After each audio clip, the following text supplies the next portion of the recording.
Stats.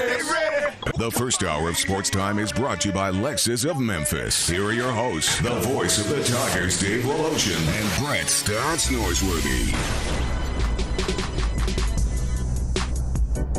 Welcome in on this Wednesday. It is a Wednesday that is rapidly changing in terms of newsworthiness. I have, in my head, started the show now three different ways. I began in a positive light, thinking we had some really good news with which to talk about. The Tigers are going to be a primetime game on ESPN a week from Saturday. And they are 13th, by the way, in the revised Sports Illustrated poll. There are CBS Bowl projections out there that have the Tigers in the Peach Bowl. Can you imagine Cotton Bowl one year? Oh, I did see that Peach Bowl against Auburn. Wow, I mean, that's just unbelievable. And then, just to remind me that we are in a pandemic, the news broke, and I'm going to say it broke about 20 minutes ago, that Collierville High School, which has had an embarrassing week for sure, when the governor of the state said it was inappropriate to ban media to games, and they had to rescind their silly thing, they have just confirmed two positive tests, and that has prompted a cancellation of their next two football games.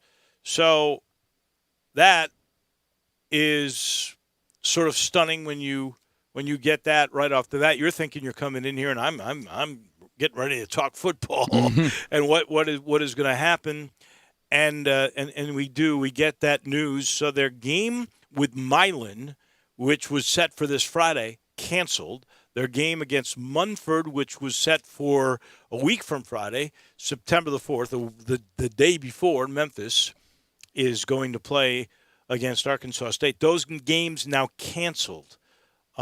Two different players, high school varsity football players, both got the virus, and now you have to wonder.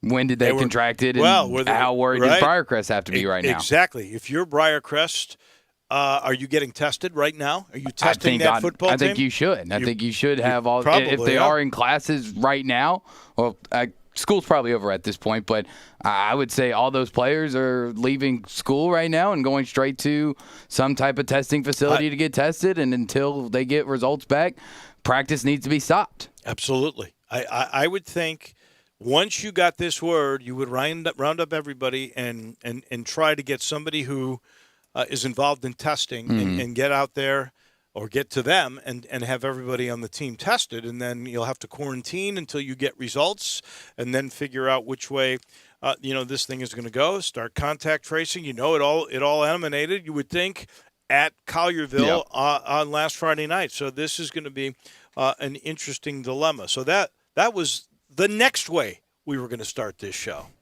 Until moments ago, we have heard Orlando and Milwaukee are supposed to start NBA play in the bubble, 3 o'clock Memphis time. It's 3:06. Last I heard, the Milwaukee Bucks are not coming out on the floor to protest the incident in Kenosha against Jacob Blake.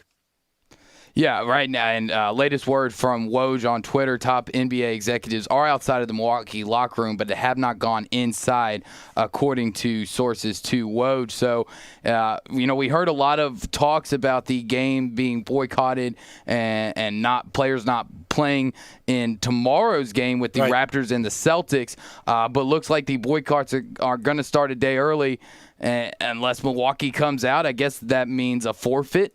I haven't really seen a word what Orlando has been doing through all this. It seems like they've been out on the floor getting ready for their Game 5 matchup against Milwaukee. But going to be interesting to see how the NBA handles this situation as far as forfeits go. Do they give the game to Orlando if it doesn't get played today? Do they just push it back until players and the NBA are on the same page and we are the players figure out how we're going to go forward with protesting this? Let's stop right there. The players in the NBA are pretty much on the same page. This is where I'm a little lost in this in saying Well, you're if they not were on the gonna same play page, the game? then the NBA would have known about this before the game, though. I don't know if this was a game time decision. Their beef isn't with the league. No, I know it's not. So the question is going to be, now this is easy in my mind. I mean, if Milwaukee doesn't come out of the locker room and Orlando is out on the floor, and they've just decided we're forfeiting the game to prove a point. They're up 3-1. I guess they figure they can win. So that's it. I would think. We're not showing up. They're already out there. That's easy. You forfeited this game because you don't have that much flexibility in the – I guess you do to some extent, but you've got television obligations. I have no idea that game is on NBA TV, so that's not even one of the network games, so that's probably a little bit easier for them. And I guess they could shift games to other places, put it on NBA TV if they want to try to get a different time slot. This coming from Keith Smith, who I believe we're going to have on tomorrow. Keith Smith NBA on the Magic broadcast in Orlando where he's at. They're showing the arena, and the only ones on the court are the officials. So Orlando's not even on the court apparently. So then I don't know because honestly, they were talking about the Raptors and the Celtics jointly protesting Game 1. Now, if that happens, I don't know what you do. I'm because not now sure. you have both teams who are basically not showing up, and I understand the total frustration, fear, if you want to describe it that way. The total absolute. I'm really trying. I'm struggling to find the exact word that you get when you watch that tape. It is disturbing, horrifying. It is. That's a good word. There's a lot of reactions. Sickening. I can give you for that, but I'm not sure what happens if you just don't play the game.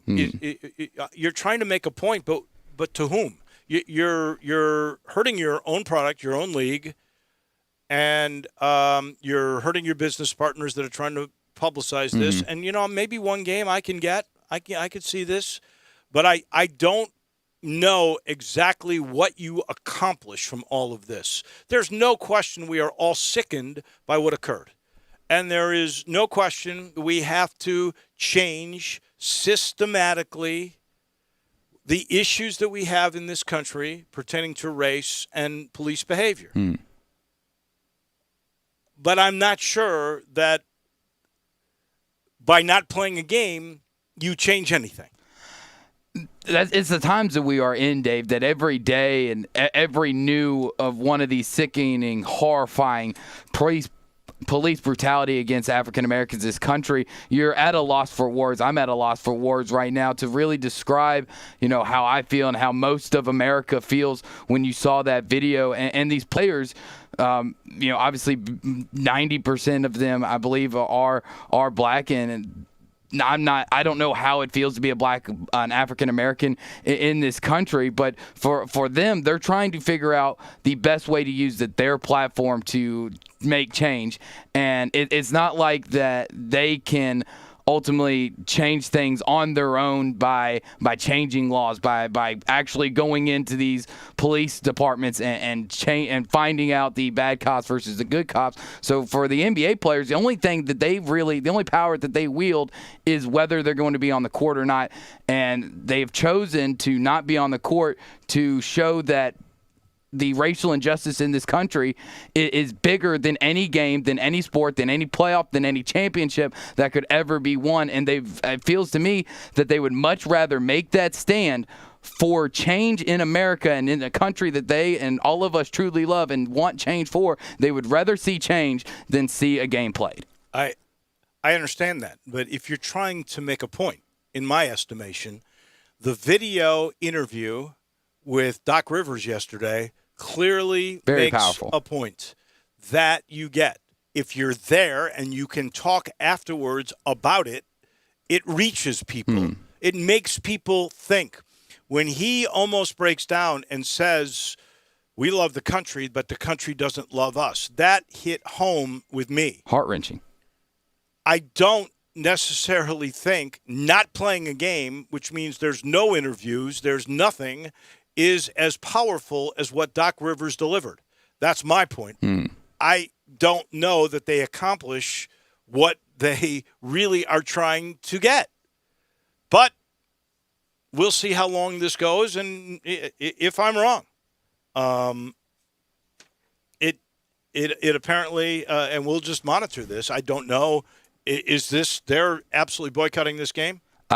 Latest that I've seen right now on Twitter from Malika Andrews, the scene outside the Bucs locker room right now. League public relations staffers, ball boys, and team league security are standing off to the side. Several high-ranking league officials are having conversations in the hallway outside the locker room. So it still doesn't seem that any NBA officials have gone into the locker room. This also coming from Twitter. According to the broadcast on NBA TV, the refs have now left the court too. So there's nobody on the court. So what officially they are saying at the moment, according to ESPN, is the game is delayed.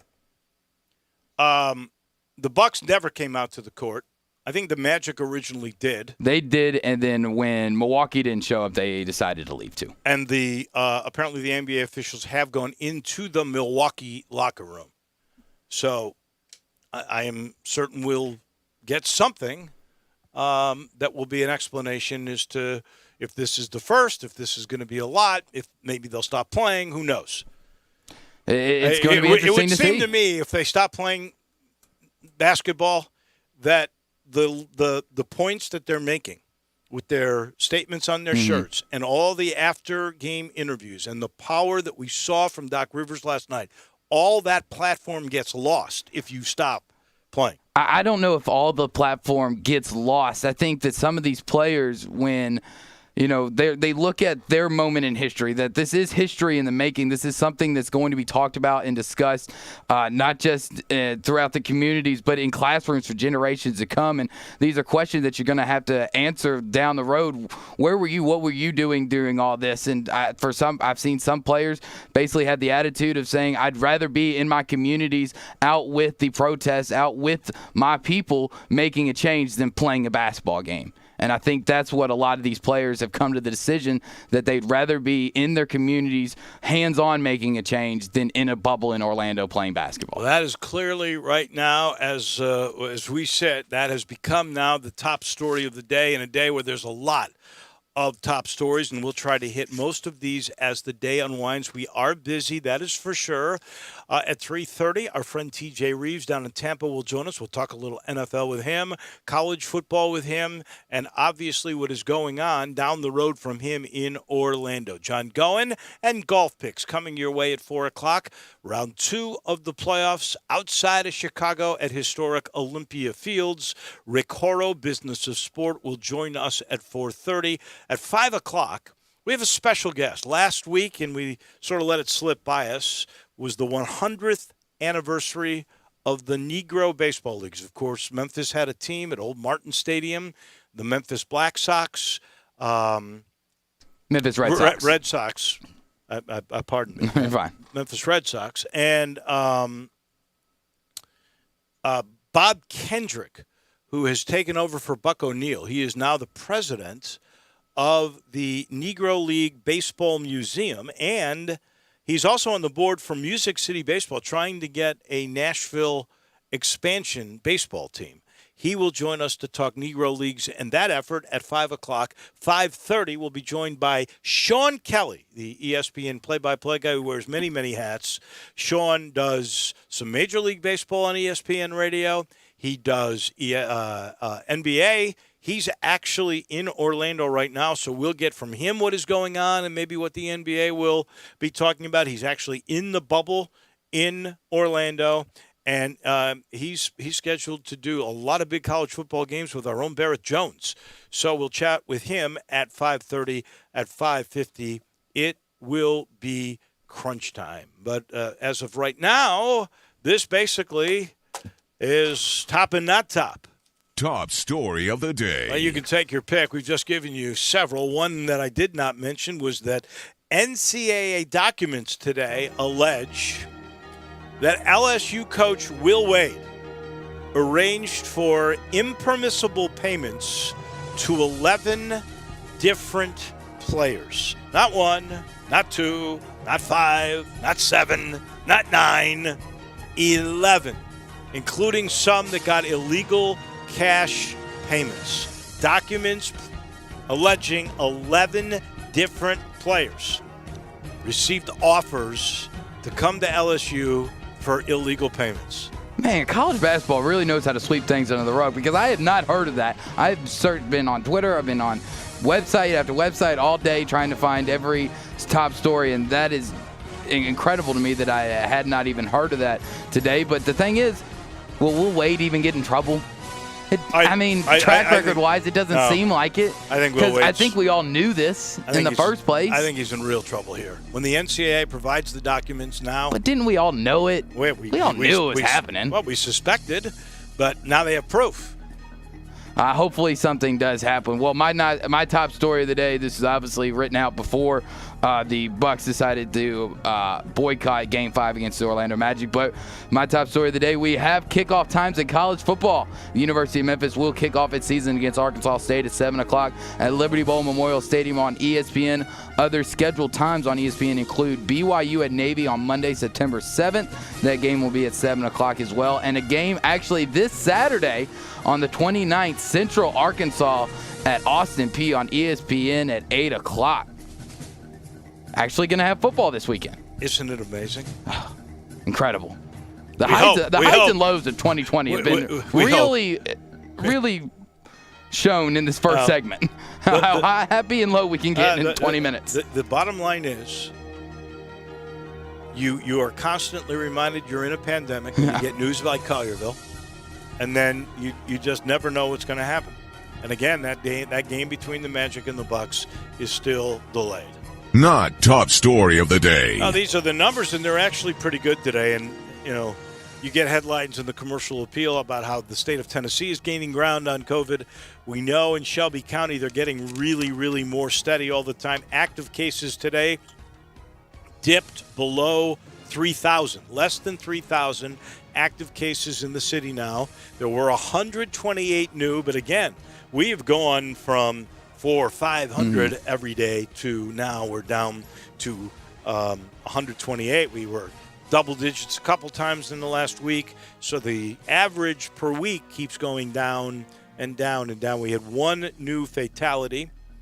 We had 1,000 new tests yesterday. The one aspect I did not care for was 12.7% positivity, much higher than it was yesterday when it was 6.8. So you're talking almost double what we had yesterday. We now have 26,656 cases, but again, under 3,000 active and 367 who have passed away. Tennessee, 145,000 with 1,628 fatalities, 79,000 cases in Mississippi, 2,315 who have died, and in Arkansas, 57,000 cases, 711 fatalities.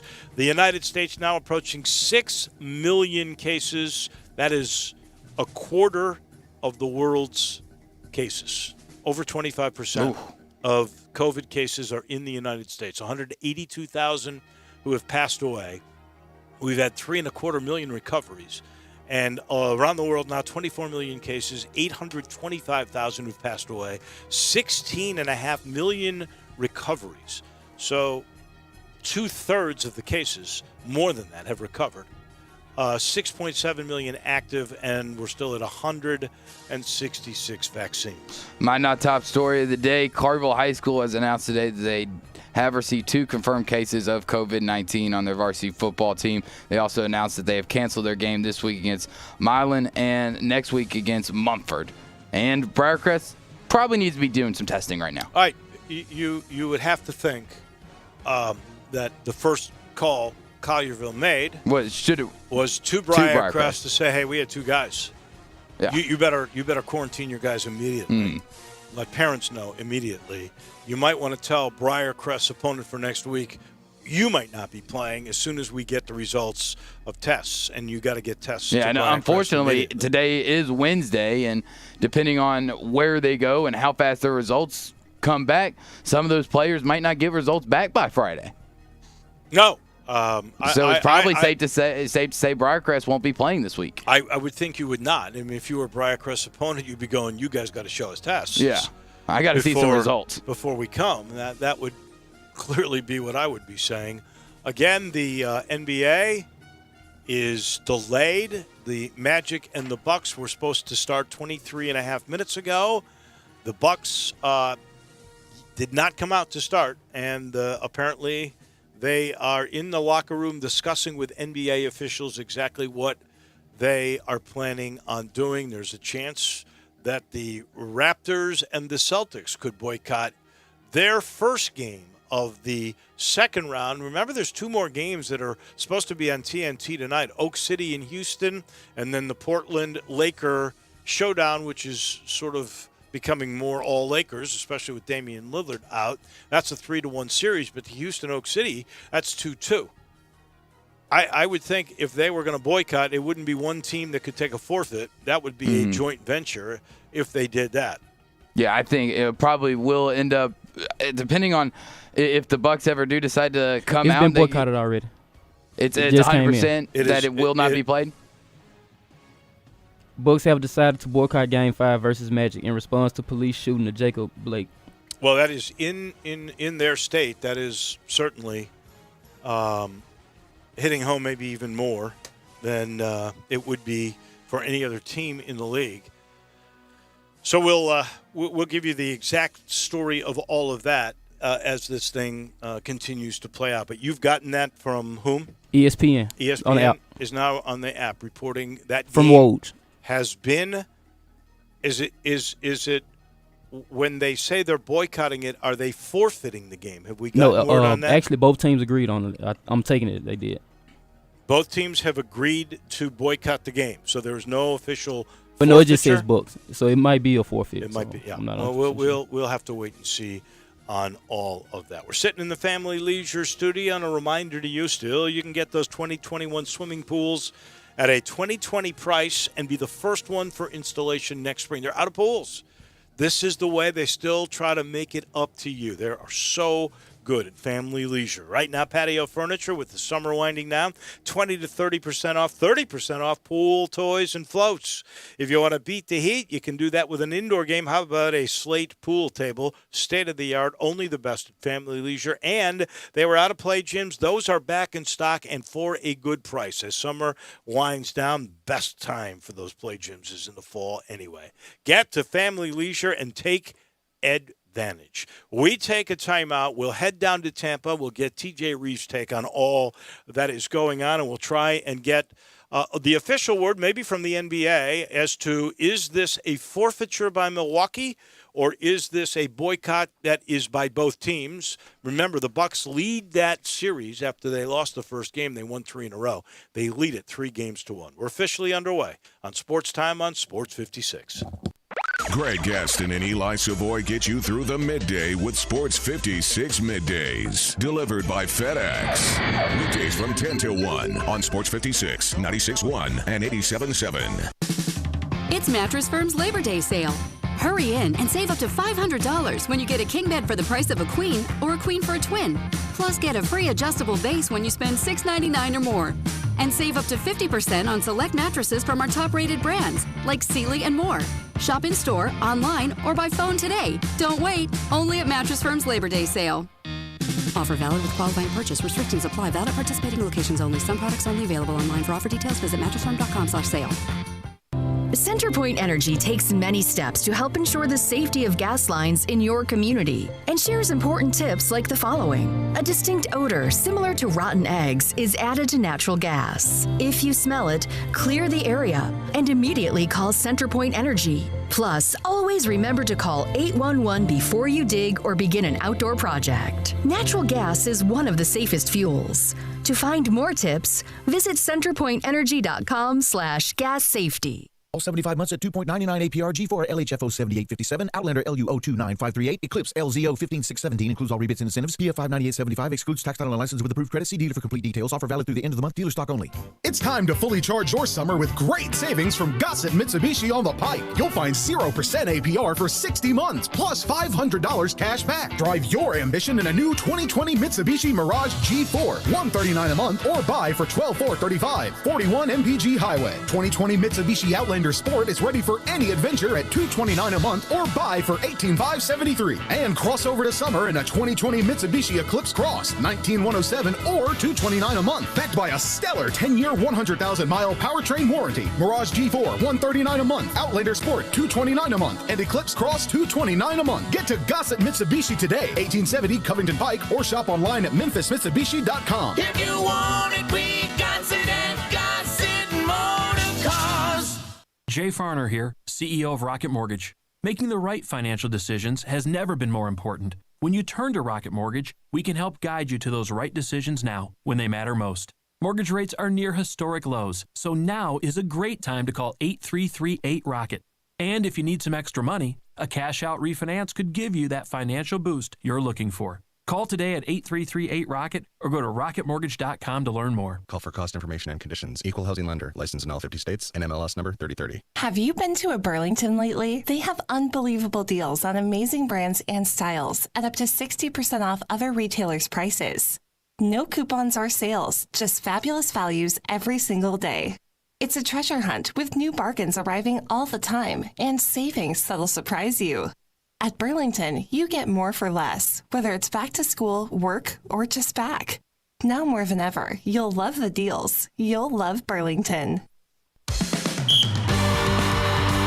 Hi, this is Rob Brown. Join Pete Cordelli and me for Sidelines Saturday mornings, 8 to 10 a.m. on Sports 56, 87.7, and 96.1 FM.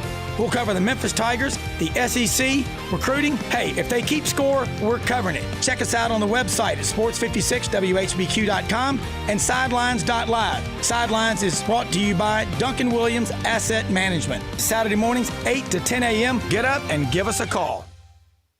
Now, back to Sports Time on Sports 56 with Wolo and Stacks. This hour of Sports Time is brought to you by Lexus of Memphis. Here once again are Dave Woloshin and Brett Norsworthy. So here is the latest on the Bucks boycott. They have decided they would boycott the game with the Orlando Magic to protest the police shooting of Jacob Black in Kenosha, Wisconsin, which is not that far from Milwaukee.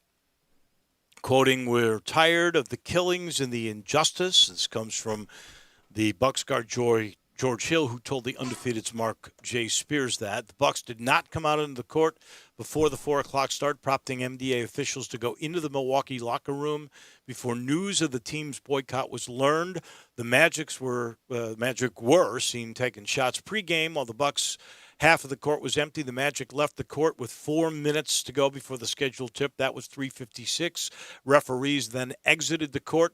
Top NBA executives were outside of the Milwaukee locker room. They went inside. They were told they're boycotting. We have no idea yet at this point if it's a forfeiture or what the outcome of this game will be. They may agree. The Orlando Magic could easily just say, we have decided that we're in the same mindset as the Bucks, and so we too are boycotting the game. And then I don't know what the decision would be of Adam Silver. We do know this. They were on the court getting ready to go 4 minutes before tip. They just left because there was nobody to play. Yeah, I think that Orlando probably will join in with Milwaukee's decision to boycott and probably, if it was up to them, say that it's not a forfeit. I think the only reason why they were on the court probably in the first place is because they didn't have as far as reportedly, didn't have the pre-talks like that we've seen last night with the Raptors and Celtics, the game the first one of these games that we thought there was a possibility of boycott, but it puts Adam Silver in a really tough place, especially if other games today do get played. If other teams do decide that they want to use their platform to play and to talk after games and keep using their platform the same way they have. If other teams in the bubble decide not to play, then I guess none of them are forfeits. Well, we just here's what I would say this. On? I don't know. If I were Houston and Oak City, I would think that I will never have a larger platform than I would. And we then could discuss what the Bucks and the Magic did. But if they don't play, and then Portland and L.A. don't play, it would seem to me you miss an opportunity to express the anger that is out there over this ridiculous killing of Jacob Blake. Here's the thing, and I did just not killing. I shouldn't say that. The shooting of Jacob Blake. I just tweeted this, and I strongly do believe this. While I am upset that I am kind of sad that we might not have basketball today or tomorrow or maybe even in the near future. I'm never going to be mad or upset with people who choose to use their platform in the best way that they see fit. It might not be the way that I or other people will agree with, but if that's the way that they choose to use their platform to make necessary change in this country, then that's their right, and nobody should be mad or upset with it. It just seems to me it's a more effective platform when you are there and you can make the point that Doc Rivers made last night in such an eloquent and powerful way. If you just don't play, then you're missing out on that opportunity in my mind. We go to Tampa, as we always do on Wednesdays. There's so many big stories here today. Some were positive, like Memphis getting a primetime game on ESPN a week from Saturday to start the football season, and 13th in the preseason poll by Sports Illustrated now that they've revised without using Big Ten and Pac-12 teams. And then we got the bad news about one of the high school teams here, Collierville, having COVID. So they've had to back up their season for a couple of weeks and canceled a couple of games. And then the blockbuster just a while ago, TJ, that the Milwaukee Bucks have boycotted their game with Orlando. And we don't know if it's a forfeiture or how the league will handle all of this. How are you? Well, it's good to be with you, and yeah, there's a lot of different things, obviously, to talk about. Excited for the Tigers and optimistic about football getting started. And again, I say the same thing that we've been talking about on your show for 5 months. When it's reasonable to resume, let's get these things back, be safe, follow the guidelines, and you may have to pause. It's going to be the same thing with college football and maybe even the NFL, where you may have to pause if you're not in a bubble like what they are in Orlando, but that's great attention for the last time the Tigers played. You and I were together at the Cotton Bowl with my father, with your son. It's a great all-time memory. The game wasn't the greatest outcome at the Cotton Bowl, but it was a great time to be there and be on the national stage, and now the Tigers right back on a national stage. I mean, it would not surprise me, real quick, guys, before we get to the seriousness of the social justice and the bubble in Orlando, but that Memphis game in prime time that weekend I'm just projecting, depending on what else is up against it, we'll easily have 3 or 4 million people see it. Easily. So that's fantastic. If that is the case, if all things are equal and they're able to play the game, just because you don't have that many choices on what to put in prime time, and you mentioned the Tigers in the preseason polling, so that's great for Memphis, if that's the case, just real quick on that. Yeah. But by the way, the Cotton Bowl will always be a fond memory of mine because I know Memphis did not win that game, but they competed that whole game and had a chance actually to go and take a lead, and then had an unfortunate turnover deep in their own territory, which allowed really Penn State to walk away with the game. But it was a heck of an experience, and now you look at CBS Sports projections, heck, they've got them in the Peach Bowl. Can you imagine we go from the Cotton Bowl to the Peach Bowl in 2 different years? That would be outstanding. And there are a lot of New Year's Day bowl games or in and around New Year's Day that are going to have open slots because there's not a Big Ten or a Pac-12 team that's necessarily tied in. So that'll be a lot of fun, and that's a long way off. That might as well be on the moon for the college season. When you start talking about the bowl games. But you know what? So, we felt that way just a little bit ago about starting the season, and now, it would almost be an upset if the Tigers did not play a week from Saturday. Well, that's good. And again, be safe, be reasonable with all of this. Now, I heard your report about the team in Collierville, that so Memphis and Shelby County did not start football, No. and I'm wondering the state of Tennessee has not started yet, or No. did a lot of the state of Tennessee start? Well, last that's a whole different story. But the state of Tennessee did start. Shelby County Schools did not. And the superintendent here has begun a war with the governing body of the state of Tennessee when it comes to high school sports. Part of it is that there's a whole list of things and grievances, including never having any championships here. And we've learned further that part of the reason why there are never any championships here, people have been saying, well, Memphis isn't bidding on them. Well, that's not the case. Memphis tried to bid on championships, and the TSSAA didn't want any bids. They liked it where it was, which is almost always exclusively in Middle Tennessee, although the football has been done in Cookeville, which is about as far east and north as you can possibly get in the state. So there's a number of grievances, and we don't know how that's going to work out. We're not guaranteed that there will be high school football in the Shelby County area. Shelby County Schools, which is 100,000 students, the largest public school system in the state. And if they do play, they'll make a decision after Labor Day. Then there's a 3-week period where your body has to get used to contacts, and so they could possibly start on the 25th.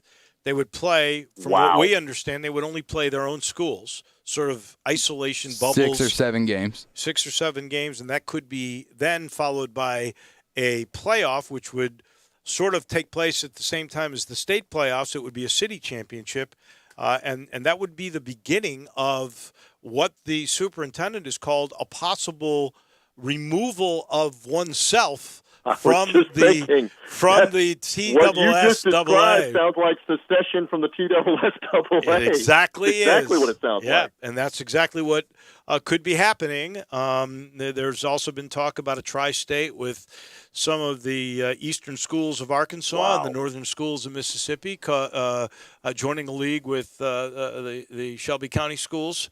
So who knows? This pandemic has brought about a lot of wild scenarios in a lot of different fronts.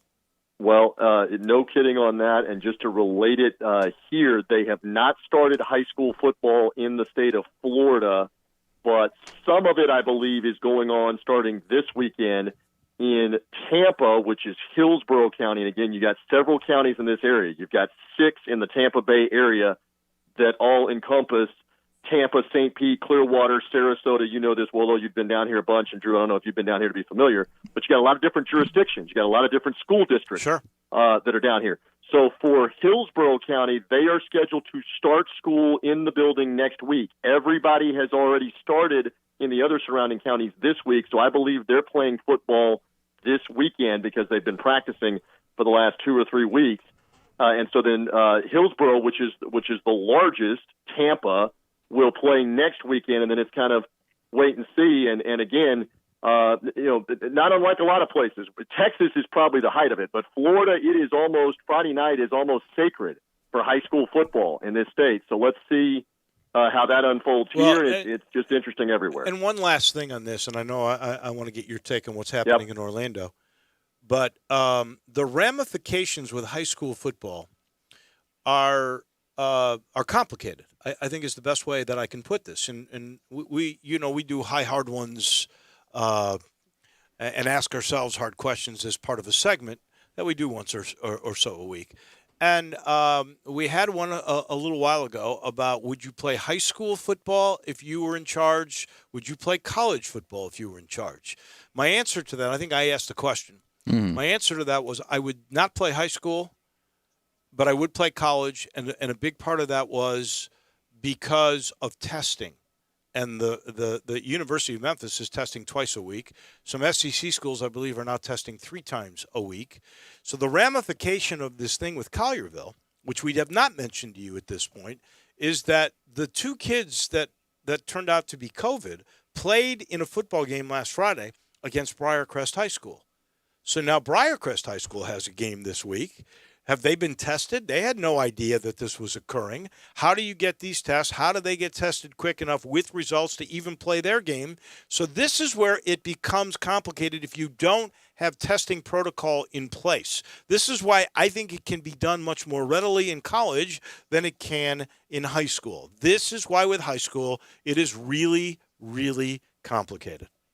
And I think no one can argue that. You articulated it well, and let's see. Let's see how they solve it there, and they're trying to solve it in a lot of different places where they did play last week and last weekend. So that's up to the individual jurisdictions, the school systems, the state athletic administrations and stuff as to how they're going to do this. But you're right with the testing part. That's another key component. All right, so moving on to the ground is rumbling figuratively to the east of me in Orlando, about 70 miles away. And I heard you guys with the lead-in talking about Milwaukee boycotting the game. I'm not right all the time. I'm wrong occasionally, but I'm going to tell you what's about to happen. None of those games are being played today, and more than likely none of those games are being played tomorrow because the Toronto Raptors were already talking about we're not playing tomorrow in Game 1 with Boston tomorrow afternoon. I think you're going to see all of these games paused at least for today and probably for tomorrow. That there is a social media post, and Drew, you saw it. It's got a vulgarity in it from LeBron James from about 5 minutes ago. I'm looking at it right now. They are not playing tonight. They are not. I'm not saying that's confirmed. They're not playing tonight. So give us, what I just since saw, you referenced the LeBron tweet, what exactly does it say? In the best FCC rules that I could say, please. Expletive. F this. We demand change. Sick of it. It's all in all caps. Okay. They're not playing. So the Lakers are not playing tonight. So you're not going to have any games, I don't think, today in Orlando, and it may be tomorrow. And it's not a forfeiture thing. If you're the Magic, how do you say we want a walkover, a forfeit win? If you're the Thunder and the Rockets, who are supposed to play at 6:30 Eastern time, how do you say we're playing when they're not playing in Milwaukee? So I think this is just going to pause. It's going to pause for at least today, and I'm predicting probably for tomorrow.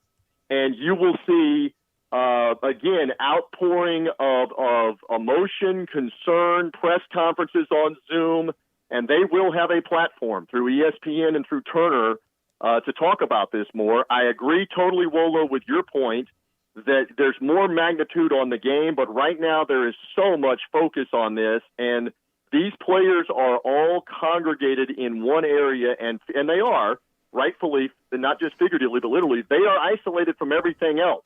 And they're not in their home markets. I mean, if Milwaukee was playing a home game tonight with Orlando in Wisconsin while this was going on, if you just had all those circumstances lay out, they would probably not play the game that night. In Milwaukee. I could see that. Actually, a little more than this. I'm curious, and I throw this out to the text line. That's 67129, the First Bank text line. Is this the best way to accomplish spreading your message? Now, if they're going to do Zoom windows and everybody's going to speak, and this becomes 2 or 3 hours or 5 hours or 6 hours in place of the game, where we have dialogue by players to fans and fans even back through joining somehow Zoom links, that might be interesting, and that might be something worth watching, and maybe we learn something. It seems to me, though, that when you have the attention and the platform like Doc Rivers had last night, I can't think of a more powerful speech than the one that he gave when he said, "We love this country. This country doesn't love us." I mean, that made you think. That made you wonder. That made you hurt. But what I'm afraid of is all these fans are going to see this, and maybe for one day it won't, or 2 days. I'm curious to see what some of our listeners how they reflect upon this. But does this actually anger fans? Does this turn them against? Sure, it will. There will be some who want the games. Yeah, sure, it will. There are some who will want these games to be played today and tomorrow for the entertainment, for the distraction, for the gambling aspect, for a lot of different reasons, their loyalty and their fandom of their team. They will want this to be played. I would argue, too, that we are sports fans, hardcore sports fans. That's what the format of this station is. So we are into this from a sports standpoint. There are millions and millions and millions who don't care about the ultimate outcome of the Milwaukee Bucks Orlando Magic playoff game, but who may now be watching and listening because they do care about what's going on in Wisconsin and the social justice. So I think there's an argument that can be made there are millions more that aren't sports fans that are going to maybe pay more attention this afternoon and tonight. And it's interesting because there were numerous players who were verbalizing this months ago, 2 months ago, that if we go do this bubble thing, we lose the platform, we lose connection to the Black Lives Matter and that kind of thing. And I'm sure that's part of this mentality right now. We are all isolated. We're in a bubble.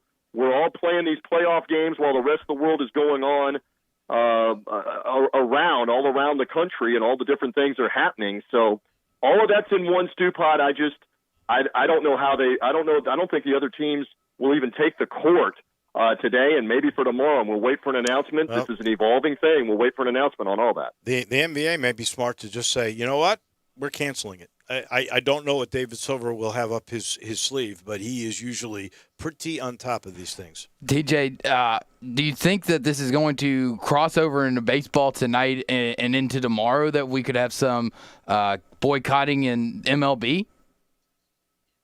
Okay, I'm reading one thing while we're talking. I'm looking at two reporters who are saying the Orlando Magic are wondering, is the game going to be played? Is the game going to be played later tonight?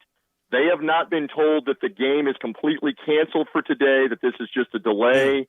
So I'm curious as to what this – so the Magic are even curious. And remember, the teams can't really cohabitate here and talk to each other. So the Orlando players obviously – I'm talking about in person. They can talk to each other through FaceTime, video conferencing, phone calls, text messages. You wonder what some of that is. To be a fly on the wall or on the technology going back and forth about what do we do and how do we play this. So you mentioned about Adam Silver. I mean, they've got an easy scenario to be able to pause and resume the games because it's only them in that bubble, and they can simply resume them if they need to a day from now or 2 days from now. And you're almost to the point with a couple of these series that they were going to be over anyway, and you're going to have less teams there and less games to play. That's the whole point. So they can put it back on. But to your question about what about baseball, what about the hockey playoffs tonight, we have to wait and see. But it's more of one where the NBA is the second most prominent of the major professional sports leagues. They're the ones that have had Black Lives Matter on the court from the time this is resumed, all the social justice statements on the uniforms, which you're not seeing in the other sports. So they are going to be out in the forefront. Sure, and this is the league that is 75% African-American. Yep. This is just being reported from Shams on Twitter. According to two sources, decision has been made.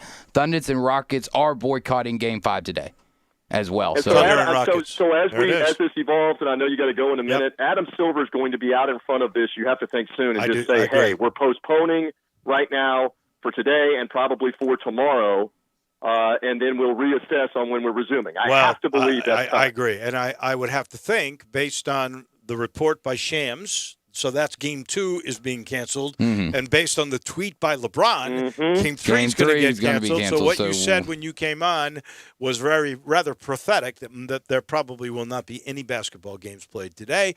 And then we'll see about tomorrow. We'll have to look and see. There's already Major League Baseball games being played all over the place today. So I have no idea what will be the case. The White Sox in the 9th are beating Pittsburgh 10-3. That game will be over by the time that any kind of decision that would be made. The Yankees and the Atlanta Braves are in the top of the 3rd in Atlanta. The games that could be affected: Philly, Washington, Boston, Toronto, Baltimore, Tampa Bay. The Yankees and Atlanta are playing a doubleheader. The Cardinals are playing the Royals later. Brewers and Reds in Milwaukee tonight. Brewers and Reds in Milwaukee. There you go. And that would be the easiest That's one. A very curious one and a good point. Yeah. Will they go ahead and play since the Bucks are not playing? That's a great point and a great question with the game actually in Milwaukee. TJ, as always, stay healthy. Who knows what the heck the world will look like when we speak again next week. Hey, the only thing that we know is that we don't know. Everybody hang in there, stay safe, remain positive. We keep plugging away. You guys keep doing what you're doing. Great to be with you. Thank you Thanks, very TJ. much. We take a time out. Back in a minute. This is Sports Time on Sports 56. Broadcasting from the Family Leisure Studio, we are Sports 56, 96.1 and 87.7. Hi, this is John Conway with Conway Services. Is your old energy-guzzling air conditioning system struggling to make it through the summer? As the summer heats up, many old, inefficient air conditioning systems just can't keep up. We know the timing's not always right to replace your air conditioning system. That's why we have air conditioning systems for as low as $79 per month. That's right, replace your old air conditioning system this month for as low as $79 per month with approved credit. And with today's more efficient models, you could be saving money on your utility bill every month. So the next time you have air conditioning problems, call the experts at Conway Services. And you know, with Conway Services, you'll be receiving our award-winning service every time. So call Conway Services, the Mid-South's premier heating, cooling, plumbing, and electric service company at 384-3511. And the first 30 callers with a 10-year-old air conditioning system will come out and inspect it absolutely free. Call 384-3511. Conway Services. Call Conway today. Hi, this is Troy Five-Ash, owner of Five-Ash Roof Services. You've heard me talk about how we offer the best products, the best warranties, and the best services for years. Now let's talk about pricing. Pricing should never be the only reason you hire a contractor, but in today's world, pricing is always a consideration. So we suggest you get 2 or 3 estimates for your roof replacement from a reputable, licensed, and insured company, and then give us a call. If we can't beat your best price for a comparable roof system by more than $100, we'll give you $100. It's that simple.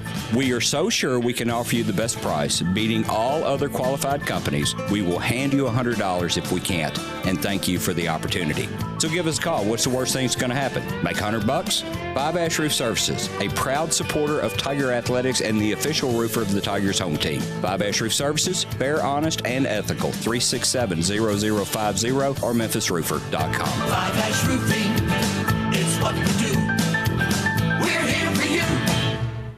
Looking for a great place to deposit your money? Try First Bank.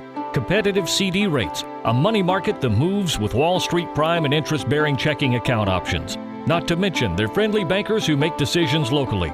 To find out more, stop by one of First Bank's 3 local branches. 6482 Poplar Avenue, just east of International Paper. 8398 Highway 64 across from Wolf Chase. And 6280 Highway 64 in Oakland. Or visit firstbankonline.com. Member FDIC. Hey, frequent heartburn may keep you from running your A game, but it doesn't have to anymore. Join the Prilosec OTC 2-week challenge. Just go to prilosecotc.com. You'll get $3 off to get you started, plus 14 days of tips, tricks, and reminders.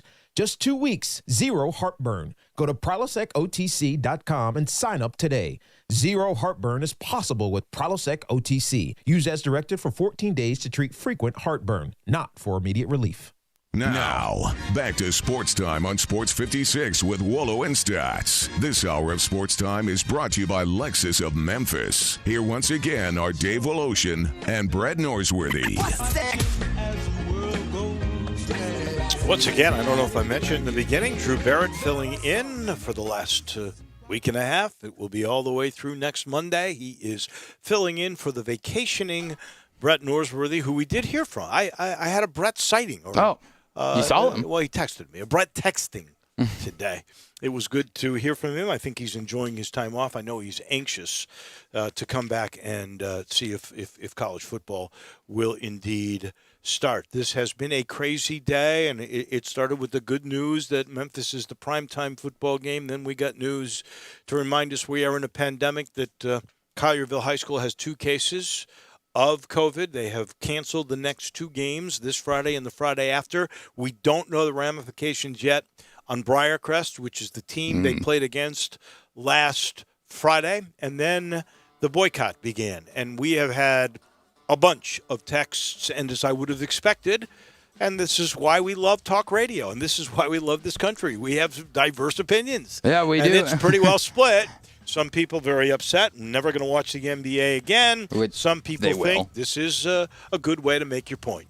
I'm on the latter side of that. I think it is a good way to make your point. And this coming from Keith Smith, who says he's texted with a few players about what's going to happen in the next day. None of them have said they really are ready to leave the bubble at Disney. They all say they want to see how things develop over the next couple of days. One said too early to make that decision yet. So under what you just said, you're telling me there is a chance that they would make this a permanent boycott? They would just end the season right here? That has not been ruled out by any sources that I've seen that have quoted sources of NBA players. That is actually still an option, that they will leave the bubbles, rejoin their communities in the Black Lives Matter protest. That would really be putting their money where their mouth is, because that would be a very costly prospect and to make a point. From everybody on Twitter, from Jaren Jackson to Grant Williams to, obviously LeBron James, everybody in the NBA seems to be on board and showing great support for what the Bucks did today. This portion of the show is brought to you by Conway. Conway services heating, cooling, plumbing, electric, and the tune-up, the $69 tune-up, where they come out, 16-point Energy Saver Super tune-up on your air conditioning system, $69. And right now, in this month, you get that deal with a Freon leak check for $69. They just throw in the Freon leak check, make sure your system's working right. You know they come out. They're going to get everything out of that outside unit, all the dirt and the leaves and the grime. And then they put a little Teflon coating on the blades to make sure it's protected. Now you're efficient. And older systems last longer when you do this, by the way. And you save money on your MLGW bill because your unit is more efficient and it will cool your house. And they do all of this for $69. All you've got to do is call 384-3511, 384-3511. You get the Freon leak check, too, all this month from Conway Services, heating, cooling, plumbing, and electric. We switch gears here a little bit. We talk golf. We had this incredible week last week with a 59 and a 30 under and an 11-point victory. And a supposed for disappointing 60, which I don't really understand how that is. I don't understand how you don't get it. You'll still haven't changed my Everybody mind. you've asked, and I'm going to let you and I'm going to ask John. I know you're going to ask John, and we'll see what he says. All right. We are back in just a minute. John Goen is coming your way next.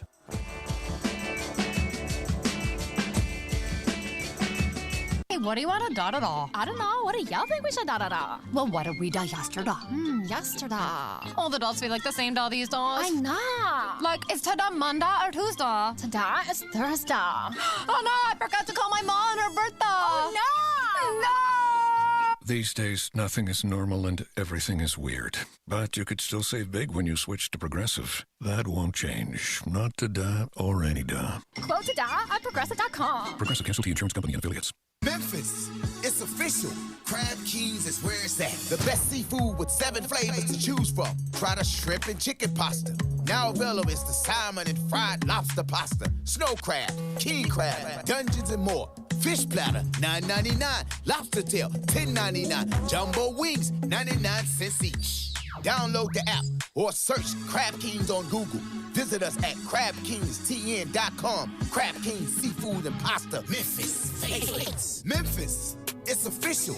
Crab Kings is where it's at. The best seafood with 7 flavors to choose from. Try the shrimp and chicken pasta. Now available is the salmon and fried lobster pasta. Snow crab, king crab, dungeons and more. Fish platter, $9.99. Lobster tail, $10.99. Jumbo wings, 99 cents each.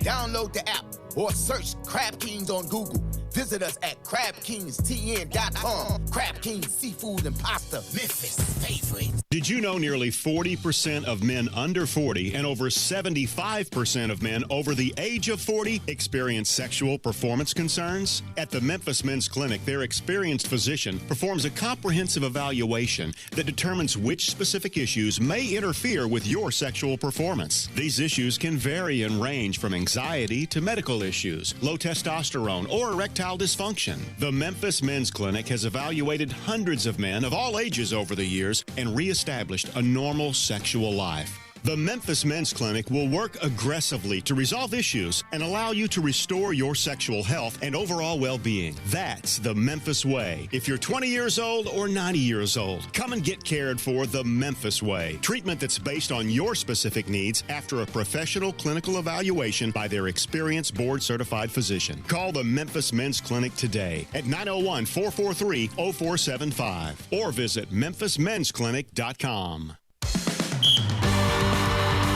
Hi, this is Rob Brown. Join Pete Cordelli and me for Sidelines, Saturday mornings, 8 to 10 a.m. on Sports 56, 87.7, and 96.1 FM.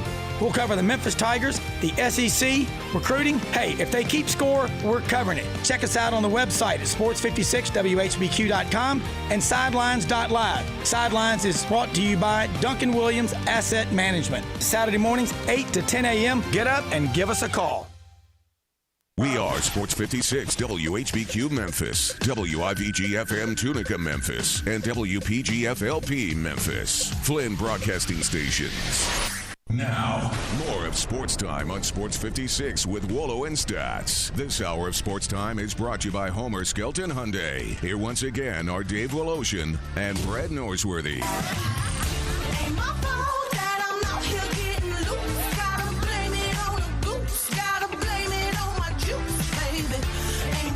Welcome in on the incredibly interesting, very busy, thought-provoking day. It started with good news. The U of M getting prime time a week from Saturday. It'll be 7 o'clock. The radio broadcast, by the way, will be 5 o'clock, just so those people might know. It will be Bob Wischusen on the call for ESPN, so I believe that is their number 2 team of the day. BYU Navy is the number 1 getting the number 1 with Reese and Herb. Yeah. And then we got the news after good numbers on COVID today that was bad news. Collierville High School had 2 players who have tested positive for COVID.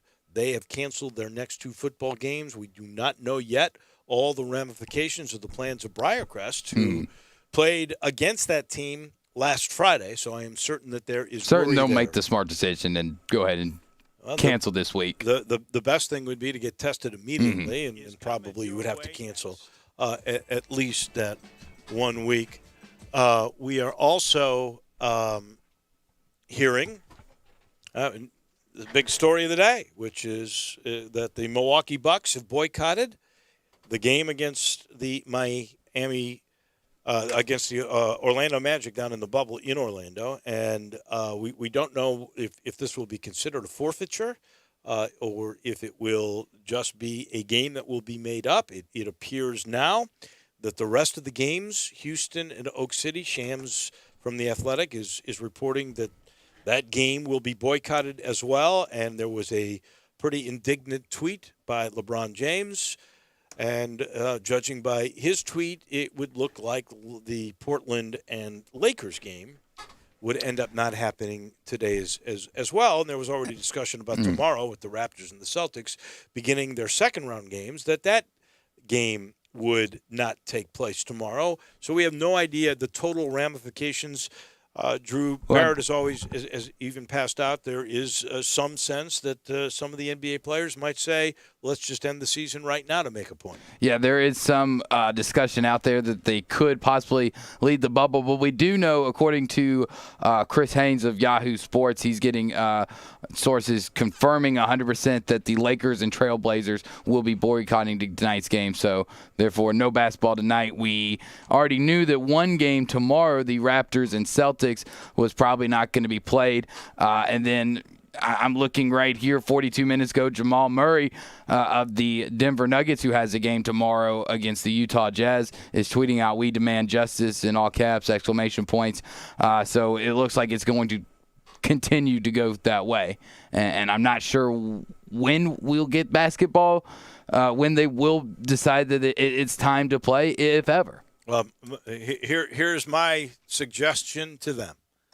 If they really want to make their point on social justice and to use a platform where their attention is riveted to them, then I hope they carefully think about this. Because if you just stop playing games and you were to leave the bubble, I don't see really how you make your point. I do, because I think that they were making their point before they got to the bubble with everything. And while it does give you a great opportunity to talk to the media after games, to make speeches like Doc Rivers gave last night that really tugged at your heartstrings with what he had to say, it ultimately only focuses on the protests, on the movement, on stopping police brutality, because there are no games to distract us. You know, I've fallen to this just as much as everybody else. With having basketball every night, I've stopped tuning into news sources. I've stopped checking Twitter as often as I would at night, because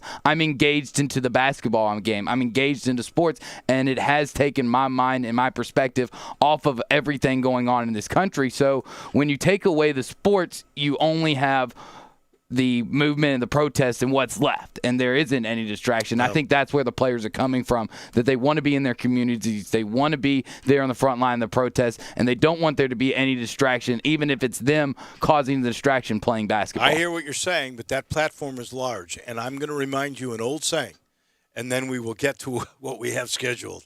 And that old saying is out of sight, out of mind.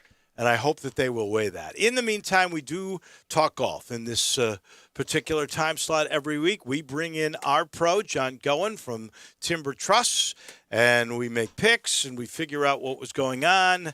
And we've got week 2 of the playoffs. I've got the feeling those will take place in Olympia Fields. And there is a lot on the line. Tiger Woods' ability to play next week. He's got to probably be in the top 6 this week if he is to make it. Can Dustin Johnson put weeks together like he just has? Those are some of the storylines. John, how are you doing today? Doing great, Dave. How are you? Doing all right. Kind of a crazy day, as you going with the ups and downs. I got the recap just waiting there for y'all, but yeah, it sounds like it's a pretty great, crazy day. It is.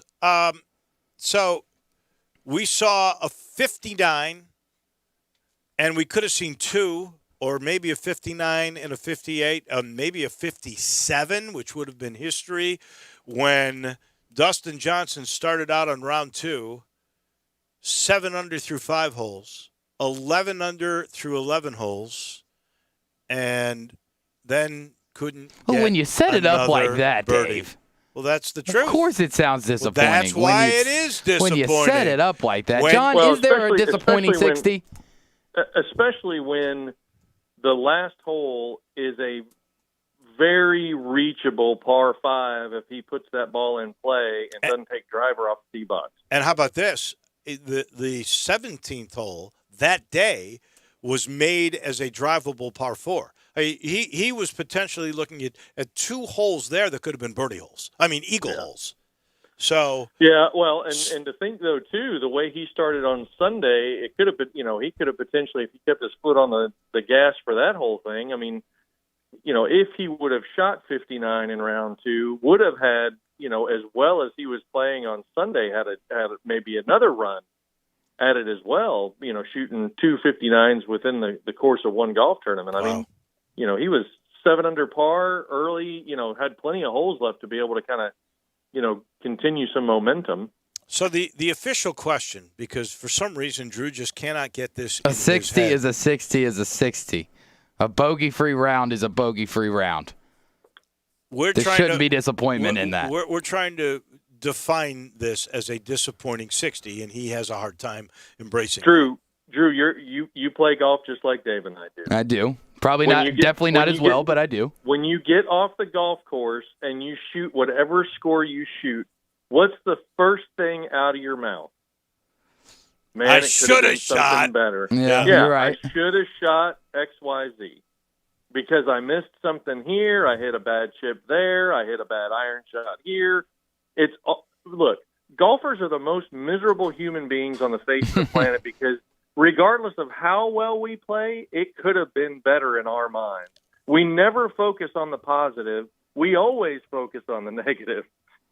So that's why it is a 60 is a 60 is a 60, but it could have been better. When you have 7 holes to get 1 birdie and you've got 2 holes that are eagle holes and you don't get anything but pars, which would have, and you would have had history. First of all, we would have had 2 59s in the same day. I mean, it was disappointing. I guess, John, you worded it better than anybody else this week and last Friday. So I will concede my argument. And you're exactly right, John. Golf is the only thing I will spend hard-earned money on to yell at myself for 4 hours every weekend. Right. What did you do that for, dummy? Yeah. You know, all of these things. So can DJ put back-to-back performances? Like we were talking about Colin Morikawa after he won at Harding Park, and I don't think Colin Morikawa is going to be able to get it all that much together to go week to week like that, from one thing to the other. That takes so much out of you. DJ has not won twice this year. He's got a chance to be Player of the Year. Let's face it, it's down to him, Justin Thomas, Bryson DeChambeau, and Colin Morikawa. I would say those are the four guys that you're looking at. But can he slide over from Boston to Chicago and keep playing this way? I just in today's day and age with these players, I don't get the feeling that he can. We talk week in and week out about what motivates these guys, and now you've just won a playoff event. I get the motivation is go win the FedEx Cup. Well, the problem now is that he's positioned himself to have a chance to still win the FedEx Cup regardless of what he does this week.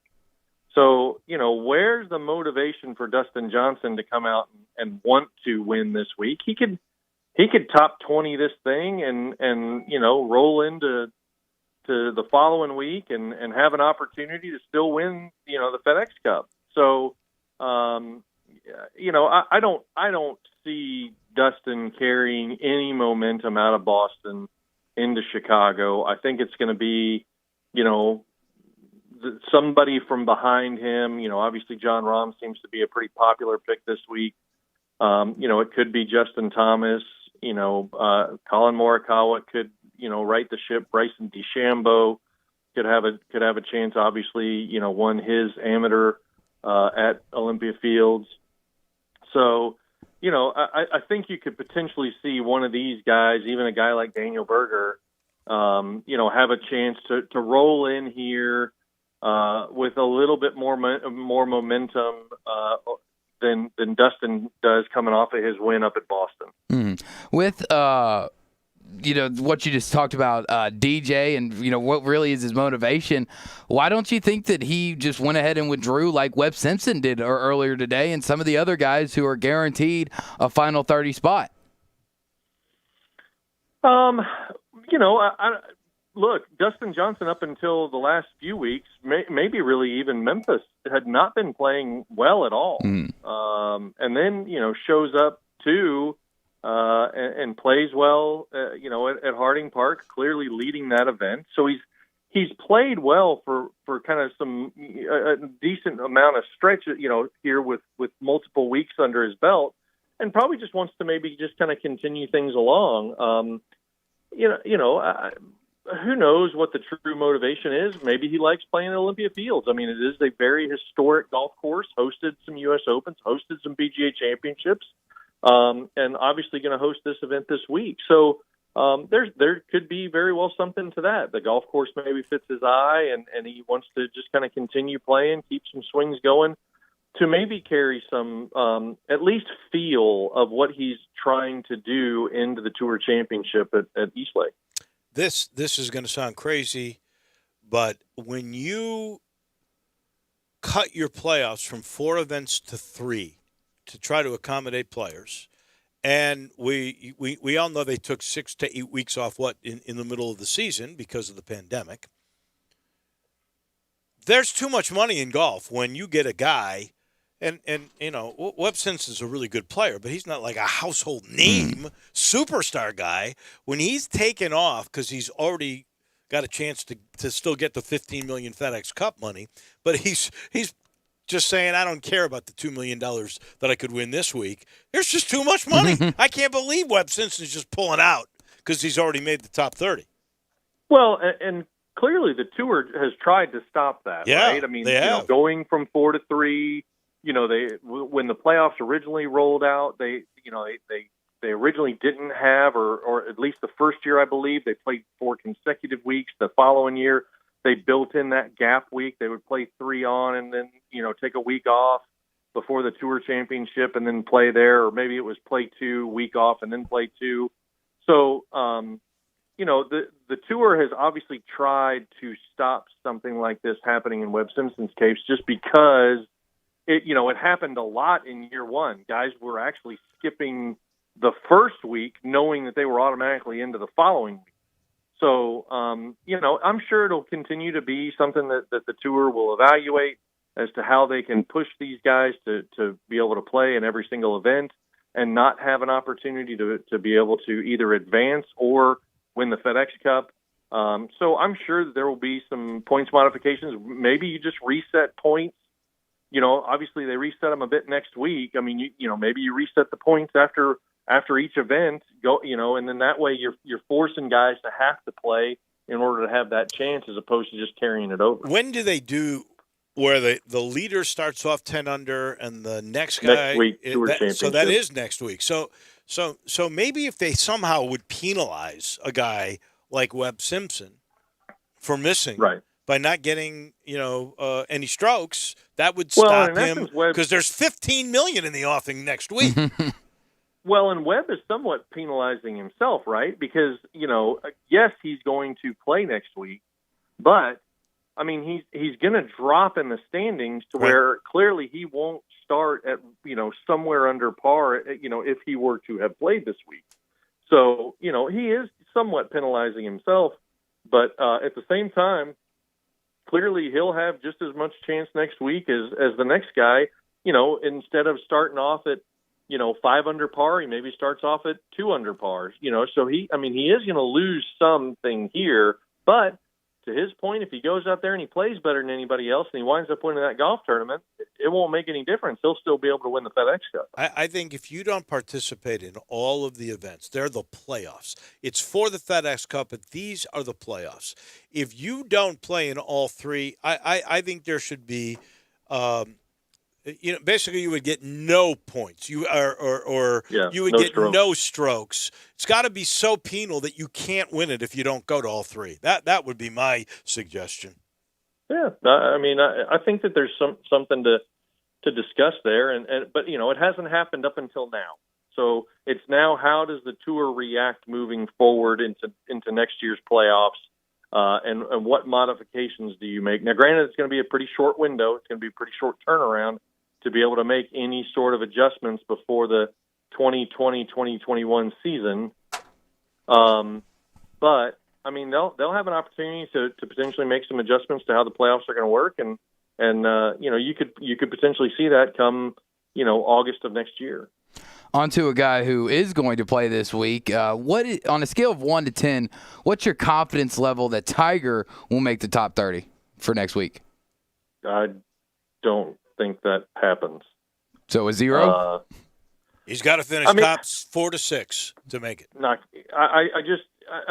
Okay, so what do you glean from last week, just like what do you glean from the PGA Championship that gives you any confidence whatsoever that Tiger finishes in the top 6 this week and advances on to Atlanta next week? Well, let me give you. I'll throw out something. He shot 66. He shot 66 on Sunday. That's one round out of at least the last 8. But it was the final round, which says maybe starting to get a good final round at the PGA too. I think it was decent. It wasn't as good. The 66 was the best round he shot this year since the pandemic. Okay. So not that I'm picking him, but no. But I am saying to you. You said give me something, and there it is. Right. No, look, we never know how Tiger feels week to week, and that's the guessing game right now as to whether you feel like Tiger's either going to play well or not. I mean, clearly, in warmer conditions, who knows how. I don't know how the hurricane is ultimately going to affect the weather to the north. Obviously, we're supposed to have some impact from Hurricane Laura here in the Mid-South, sometime late Thursday, through most of the day Friday, and potentially a little bit into Saturday last I saw. I don't know how much that stretches to the north, so does that cool things down up there? Clearly, Tiger not good in cooler weather. But, if the weather holds even if it's in the 80s, it gives Tiger a chance. Is it a great chance? I don't. Nothing in my gut tells me that Tiger is going to finish in the top 6 this week and advance on to Atlanta next week.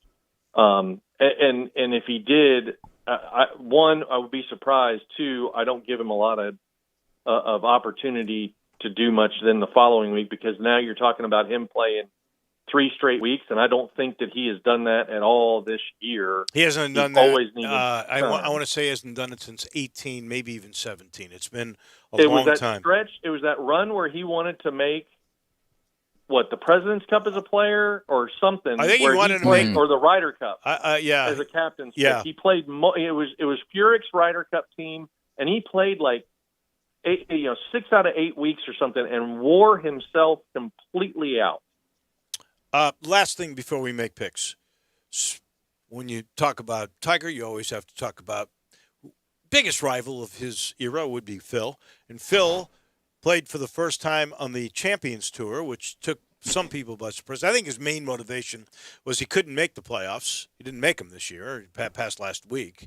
So he wanted to compete, so he's sharp for the U.S. Open. But he was sharp. He tied the Champions Tour 54-hole record at 22 under par, and he was 3 shots better than Tim Petrovic and was a winner in his very first Champions tournament. You surprised he played? I'm a bit surprised he played. I think that the venue probably played a little bit into that. I know that, going to oh gosh. It's Ridgedale, Missouri. I think it's by Branson, isn't it? Branson. Yeah. It's playing that golf course has got a bit of a reputation. The whole par 3 that they have played historically in the team event up there. I mean, Branson's a beautiful spot. Those golf courses are very scenic. So I think where it was at maybe played a bit of a role in that. I was surprised he played. I'll be surprised what kind of schedule he plays on the Champions Tour. But the other side of it too is, let's face it, we've always said from age 50 to about 55 on the Champions Tour is where you have the opportunity to make a pretty good living for yourself. Not that Phil ultimately needs to do that, but it's the opportunity for him to maybe continue to be competitive. Obviously have the opportunity to dominate that tour and make a substantial amount of money. And again, not that Phil needs it, but, clearly, the opportunity to get out there, compete again, and know that at the end of the day, he's probably the best player out there. All right, we better make our picks before we run out of time. This is Olympia. Drew's still got his big lead. I'm in second. John, you're in third. Stats bringing up the rear, his usual position. I've got his picks and his lock this week. He's going to take John Rahm. All right. Not surprised. I guess I have not taken beef at all this year, so I will take Bryson DeChambeau. Wow. Boy. Well, Simpson's not in it. I could get Justin Thomas. I might as well see. What the heck? What have I got to lose? Maybe he goes crazy. I'll go with DJ. Okay. I'll give DJ a try. All right. I thought you were about to take Justin Thomas, who was going to make my decision between Daniel Berger and Justin Thomas a lot easier. I'll take JT just because, he obviously has more consistency on the tour. But Daniel Berger's just been absolutely tearing it up this year.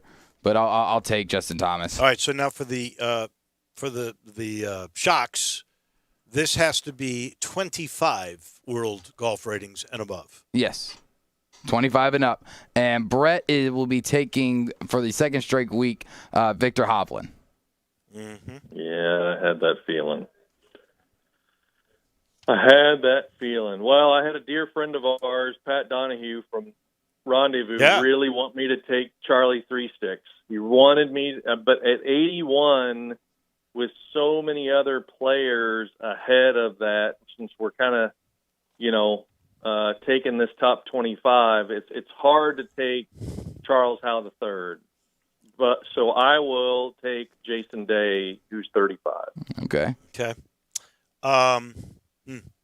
There's two guys I really like here. The highest ranked player is not the one I'm going to take. I'm going to take this rookie who's been incredible. I'm going to go with Mr. 59, Scotty Scheffler. All right, Dave going with Scotty Scheffler. I'm going to take another young guy. I'm going to take the 38th ranked player in the world, Matthew Wolff. Okay. So here's the way it looks. Stats has John Rahm and Victor Hovland. John's got Bryson DeChambeau and Jason Day. I have got Dustin Johnson and Scotty Scheffler. And Drew's got Jason Thomas and Matthew Wolff.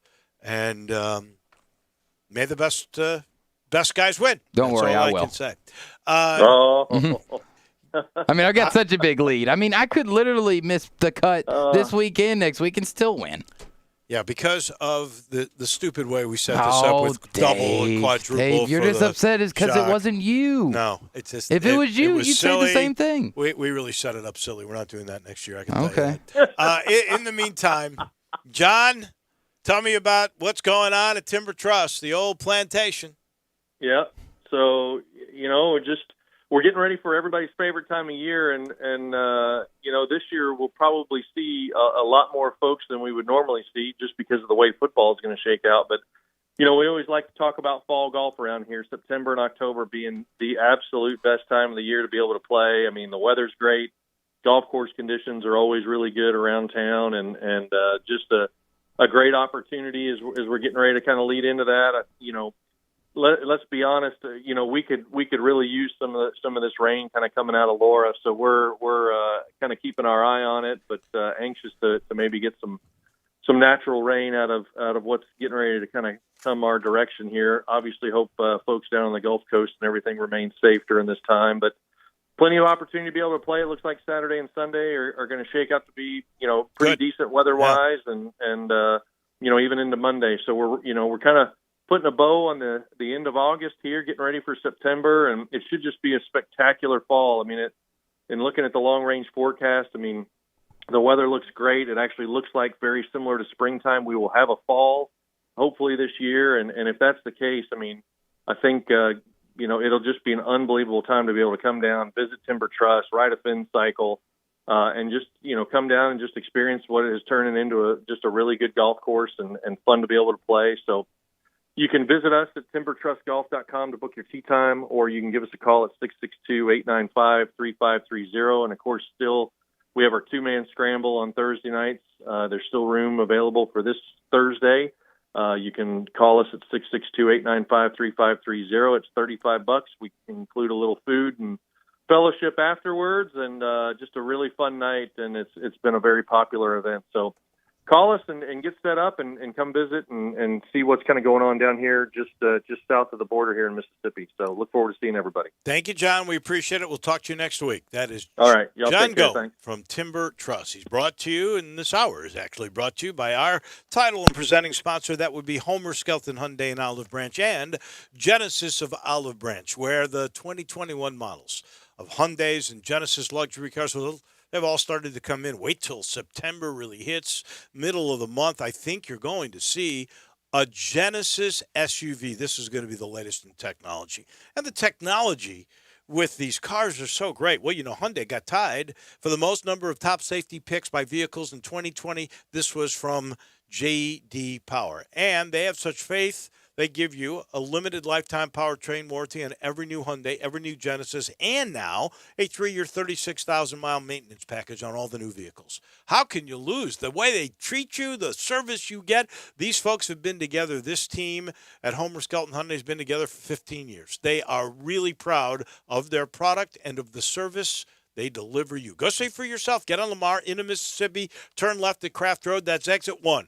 You'll see why I say they set the bar for the way car business should be done. That's Homer Skelton Hyundai and Genesis of Olive Branch. We take the time out when we come back. The business of sports with our Harvard professor. That will be your treat next. It's R&R on Sports. The word is out about R&R on Sports, where you've heard interviews from Ken Griffith Jr., Dr. J, Hank Aaron, and many, many more. R&R on Sports, Saturday mornings, 10 a.m., Sports 56, 87.7, and 96.1. Don't miss us. Brian Elder's Roofing Solutions. Chris Price here for Brian Elder Roofing. The storms we've had over the past several months have been devastating to our communities. The rainy season is ahead.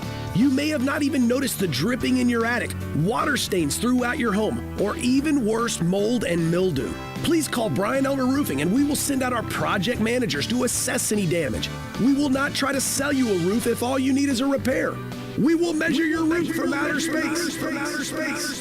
0% for 60 months, even no payments till 2022 are available with approved credit. If you've noticed missing shingles, water stains, leaks in your roof, call us before you call your insurance company at 867-0303. That's 867-0303, and we will provide a free, thorough inspection of your roof's condition. Call 867-0303. Brian Elder's Roofing Solutions. Great news, sports fans. The Butcher Shop Steakhouse is now open for dine-in service. Make a reservation and enjoy a mouth-watering steak dinner. Or, if you prefer, take it curbside.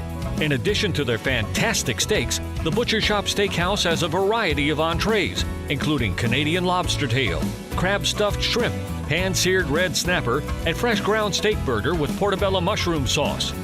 Planning to cook out? The Butcher Shop Steakhouse offers a great selection of fresh Angus beef, hand-cut steaks and burgers, lamb chops, Atlantic salmon, and more. Make your reservation for dine-in or pre-order for curbside pickup. The Butcher Shop Steakhouse, dine-in, curbside, and delivery. Plus, enjoy the sizzle of top-quality Butcher Shop steaks on your own grill. Call us at 757-4244 and visit our website, thebutchershop.com, for menus and more. The Butcher Shop Steakhouse, Walnut Grove and Germantown Parkway. Texting enrolls you into recurring automated text messages. Message and data rates may apply. Men over 40, is your body feeling soft and not as lean? Are you losing your energy, drive, or even your passion? If so, you could be feeling the loss of growth hormone. The reality is, as early as 25, your natural production of GH begins to significantly slow down, which means you start slowing down. Well, listen to this. New GH Boost from Nugenix is the world's first and only non-prescription supplement that safely supercharges your body's GH production at night when it naturally occurs. Clinical studies show the ingredients in GH Boost can increase your body's own GH levels more than 100% in just the first 90 minutes. And right now, Nugenix is letting every man in America try a complimentary 2-week sample by texting WATCH to 231231 now. Get GH Boost and get your swagger back at the gym and in the bedroom. It's killing it at GNC, but you can only get your sample by texting WATCH to 231231. That's WATCH to 231231. Text WATCH to 231231. Now, more of Sports Time on Sports 56 with Wolo and Stats. This hour of Sports Time is brought to you by Homer Skelton Hyundai. Here once again are Dave Woloshin and Brad Norsworthy.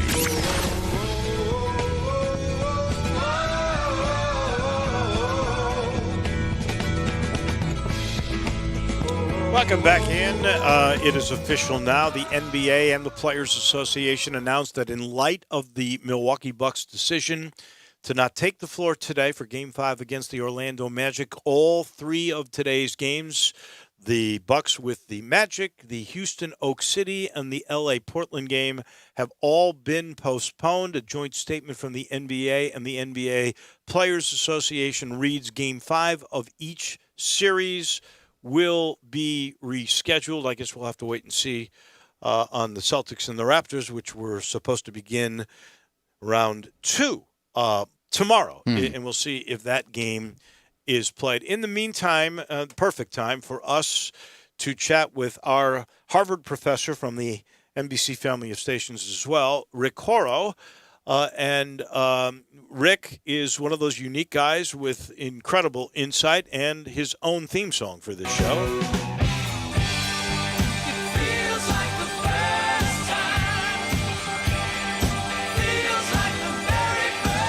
Well, this is appropriate because it does feel, Rick, like the first time that we see a mass protest here stopping playoff games was already a unique situation in a bubble in Orlando. Your quick thoughts, is this an effective way to raise the consciousness of the country? Well, part of me says it distracts from the let's raise awareness and call to action, like LeBron James's let's get out the vote, with a lot of constructive vote opportunities to it.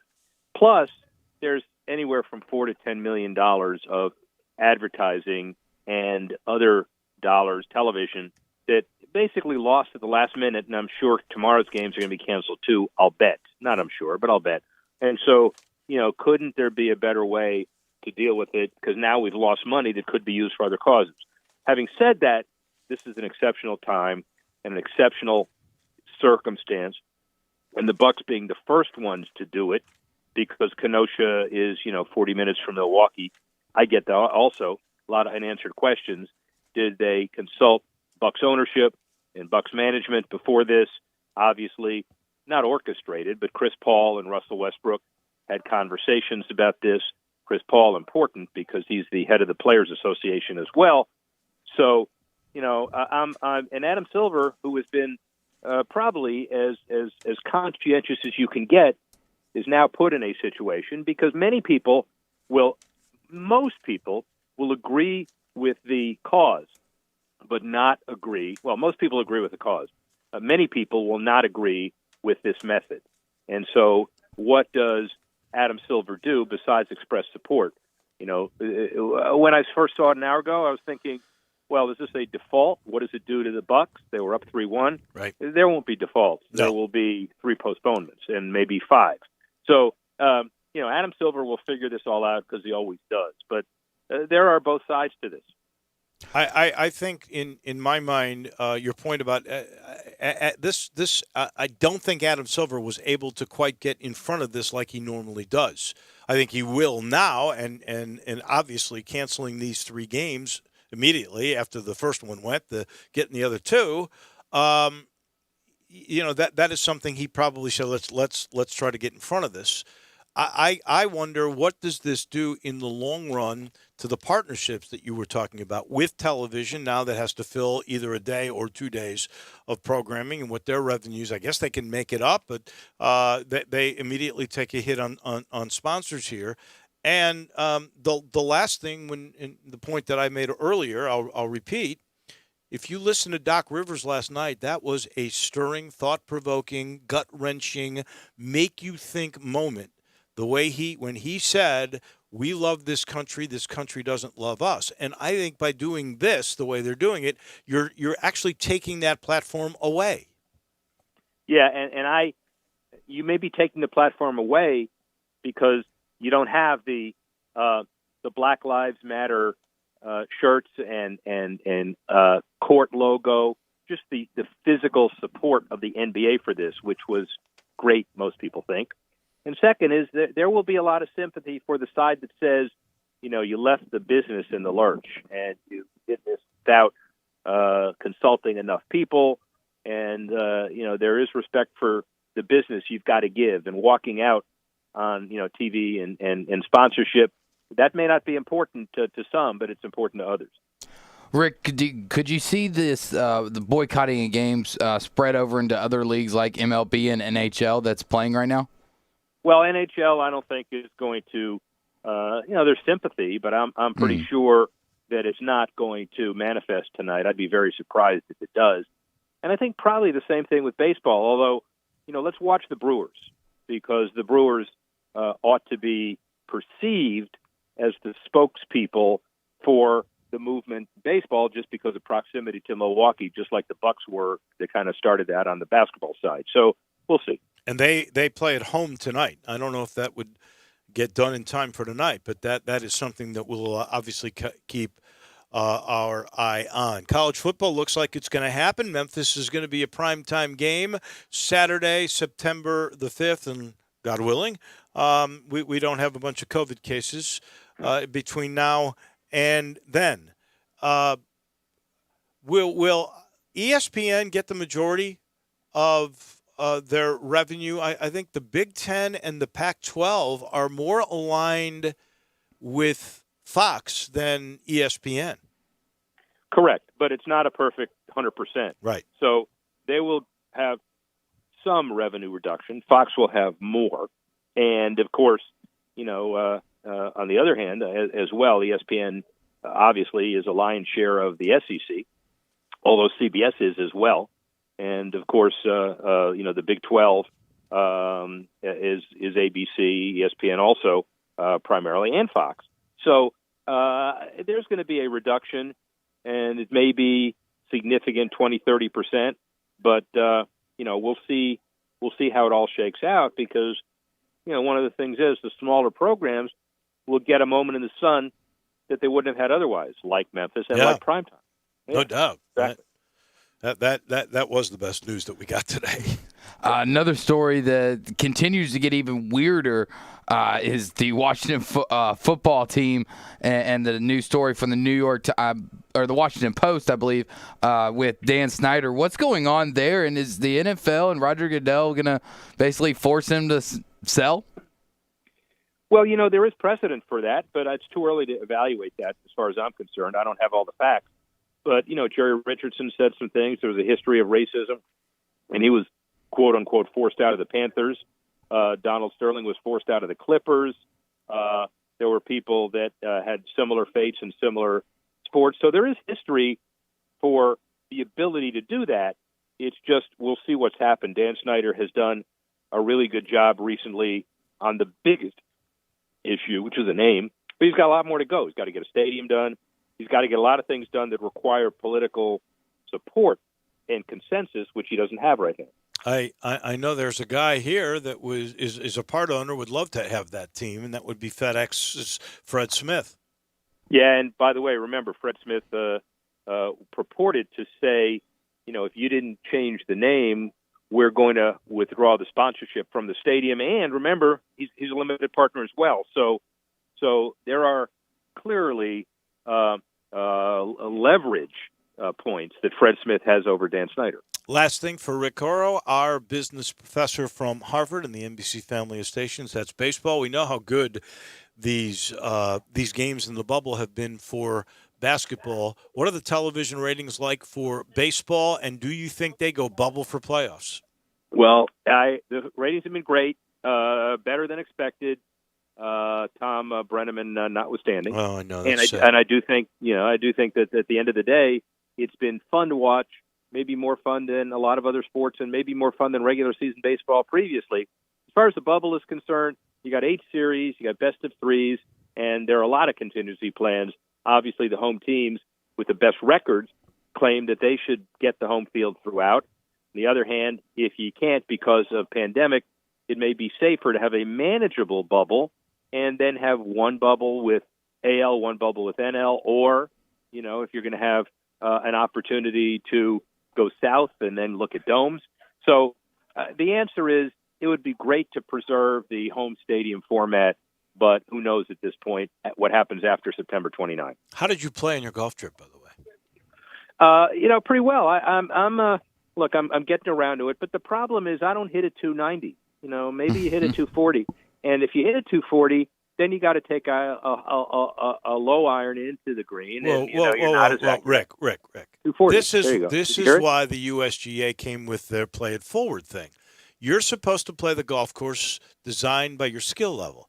So if you hit the ball 240 and you still have to hit a low iron on a hole I'm that is too designed, far back. Yes, move up. Yeah, so, all right, you're so old now, tomorrow, Rick. Get it in your head. You're old. Well, notwithstanding the gratuitous crap comment I just heard, what I'm going to do tomorrow is play the Reds. No, I'm not saying the red. If you hit it 240, you need to be playing at about 6,200 yards. That's what you need. I don't know, Rick. You're just as young as your golf game. Point. Play from the tips. Play from the tips as long as you want. Forget the tips. No, forget the tips. 240, but you didn't hear it. That was after 2 shots. Well, then go red. Thank you, Rick. We Talk appreciate it. Bye-bye. That is Rick Horrow, our professor of business. He is brought to you in part by Memphis Tourism, and that is He was in the news the other day. He's going to be on the committee to help high school sports make that decision, TSSAA, or do we start our own thing? Kevin Kane.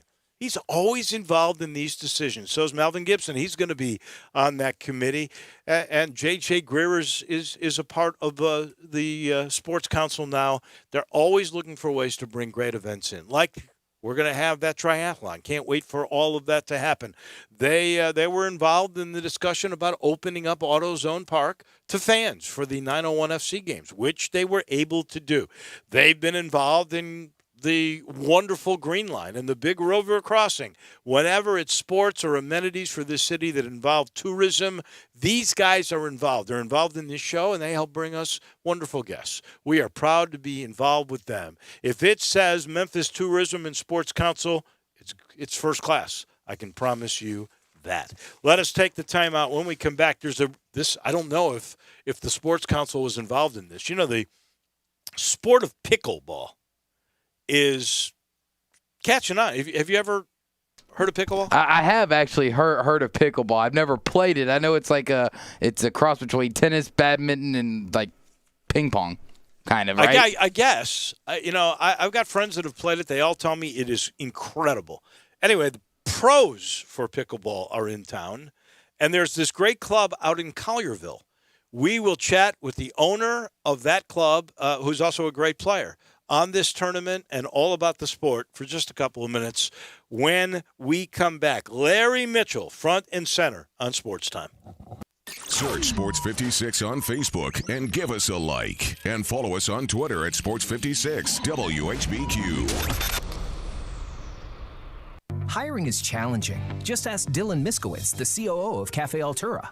We needed a director of coffee in order to move our products forward. It felt like we were looking for a needle in a haystack. Dylan started using ZipRecruiter and found his perfect candidate in a few days. We were very impressed with how quickly we had quality candidates apply through ZipRecruiter.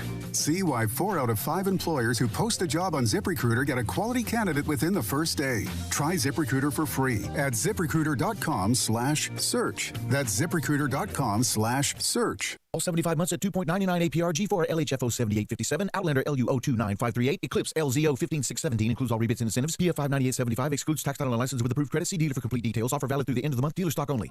It's time to fully charge your summer with great savings from Gossett Mitsubishi on the Pike. You'll find 0% APR for 60 months, plus $500 cash back. Drive your ambition in a new 2020 Mitsubishi Mirage G4, $139 a month, or buy for $12,435, 41 MPG Highway. 2020 Mitsubishi Outlander Sport is ready for any adventure at $229 a month, or buy for $18,573. And cross over to summer in a 2020 Mitsubishi Eclipse Cross, $19,107 or $229 a month, backed by a stellar 10-year, 100,000-mile powertrain warranty. Mirage G4, $139 a month, Outlander Sport, $229 a month, and Eclipse Cross, $229 a month. Get to Gossett Mitsubishi today, 1870 Covington Pike, or shop online at memphismitsubishi.com. If you want it, we got it at Gossett Motor Cars.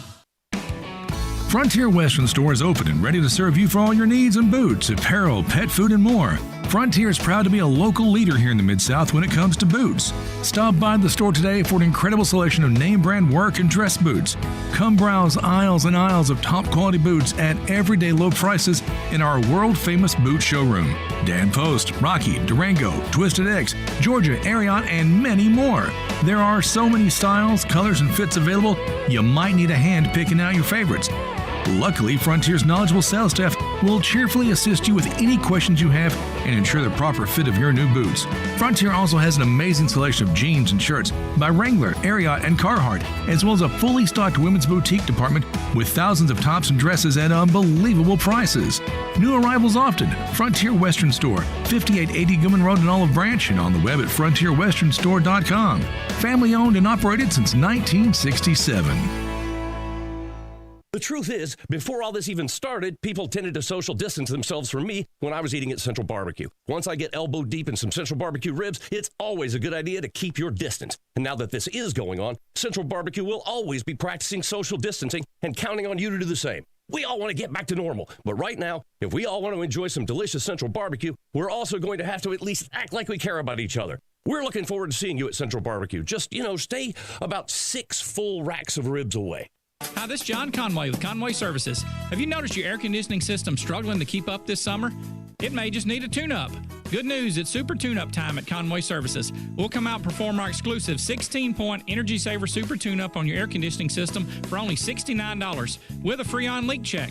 That's right, Conway Services exclusive 16-point Energy Saver Super Tune-up for only $69 with a free on-leak check. We'll remove years of dirt, grime, and leaves from your air conditioning system.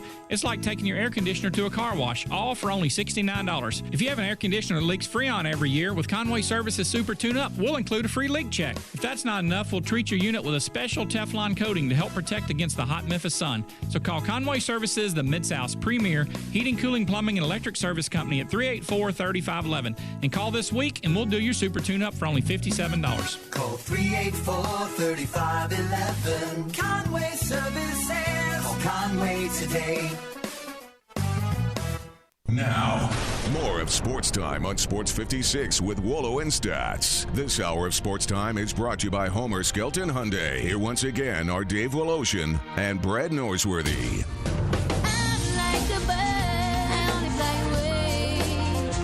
There is a new sport in this country taking it by storm, including in the Memphis area. I don't know if it's just for old guys. I know a lot of old guys that really have come to love it, that liked racquetball and that love tennis.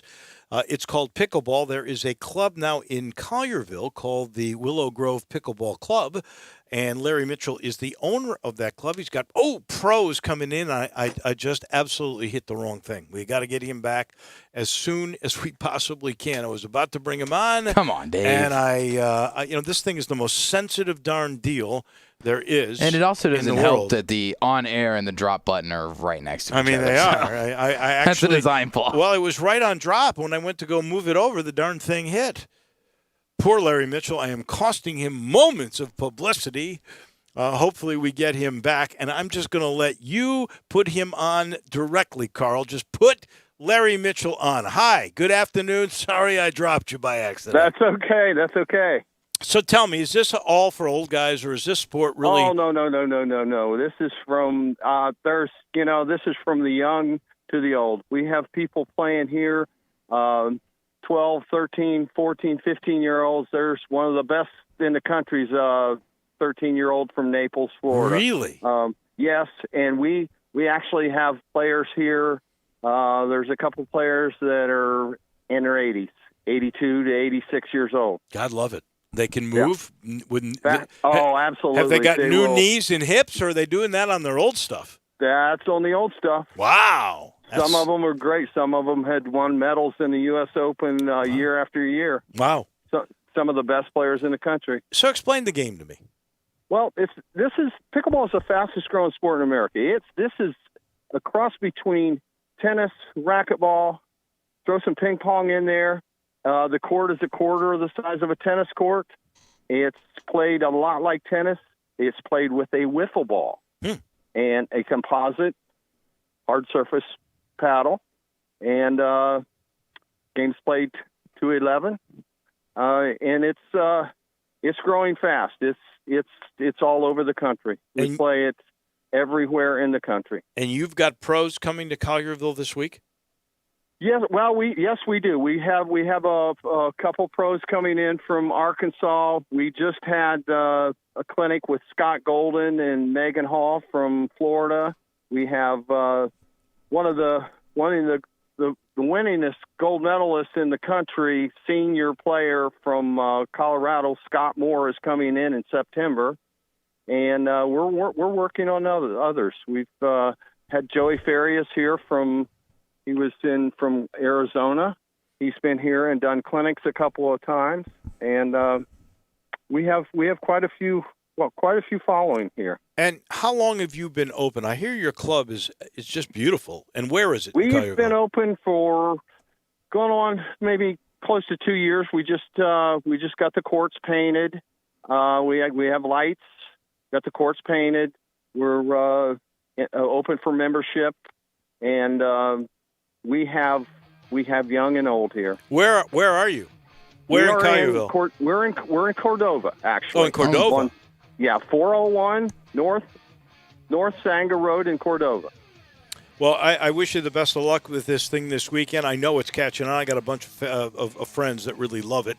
And I'm going to have to come and check your place out because I hear it's spectacular. You need to come out. We do lessons here. We have a couple of pro instructors here. We do lessons and we do clinics. Can fans come just to watch your tournament this weekend? When are they playing? They're here all the time. We start this weekend. Yeah. We started at 8 o'clock in the morning on Saturday. It goes till probably 2 to 3 in the afternoon, depending on weather. And we play also on Sunday. Best of luck. Saturday is men's and women's doubles, and Sunday is mixed doubles. Larry, we wish you the best of luck. I got to come see the place. It is called Willow Grove Pickleball Club. It is in Cordova, right there at Senga Road and 401. Thank you, my friend. We appreciate it. Best of luck to you. Thank you, David. Come out and get a lesson. I need to. I would like to do that. Thank you. Bye-bye. Thank you so much. It's another. I'm telling you, it's another great sport. The older we get, we got to find things to do. I'm like, just golf. I've got to have something new. Yeah, I could probably get into it. I've been looking for something new and exciting to be competitive about. There you go. That's 2 hours in the books. When we come back, a very special guest. His name is Bob Kendrick. He is the president of the Negro League Baseball Museum. He's also on the board of Music City Baseball, trying to get a major league team expansion-wise to Nashville. We'll pick his brain a little bit. Last week, the 100th anniversary of the Negro Leagues, and that included, of course, the Memphis Red Sox that played at Martin Stadium here in Memphis. We'll see if he's got any stories about that team. He's next when we return.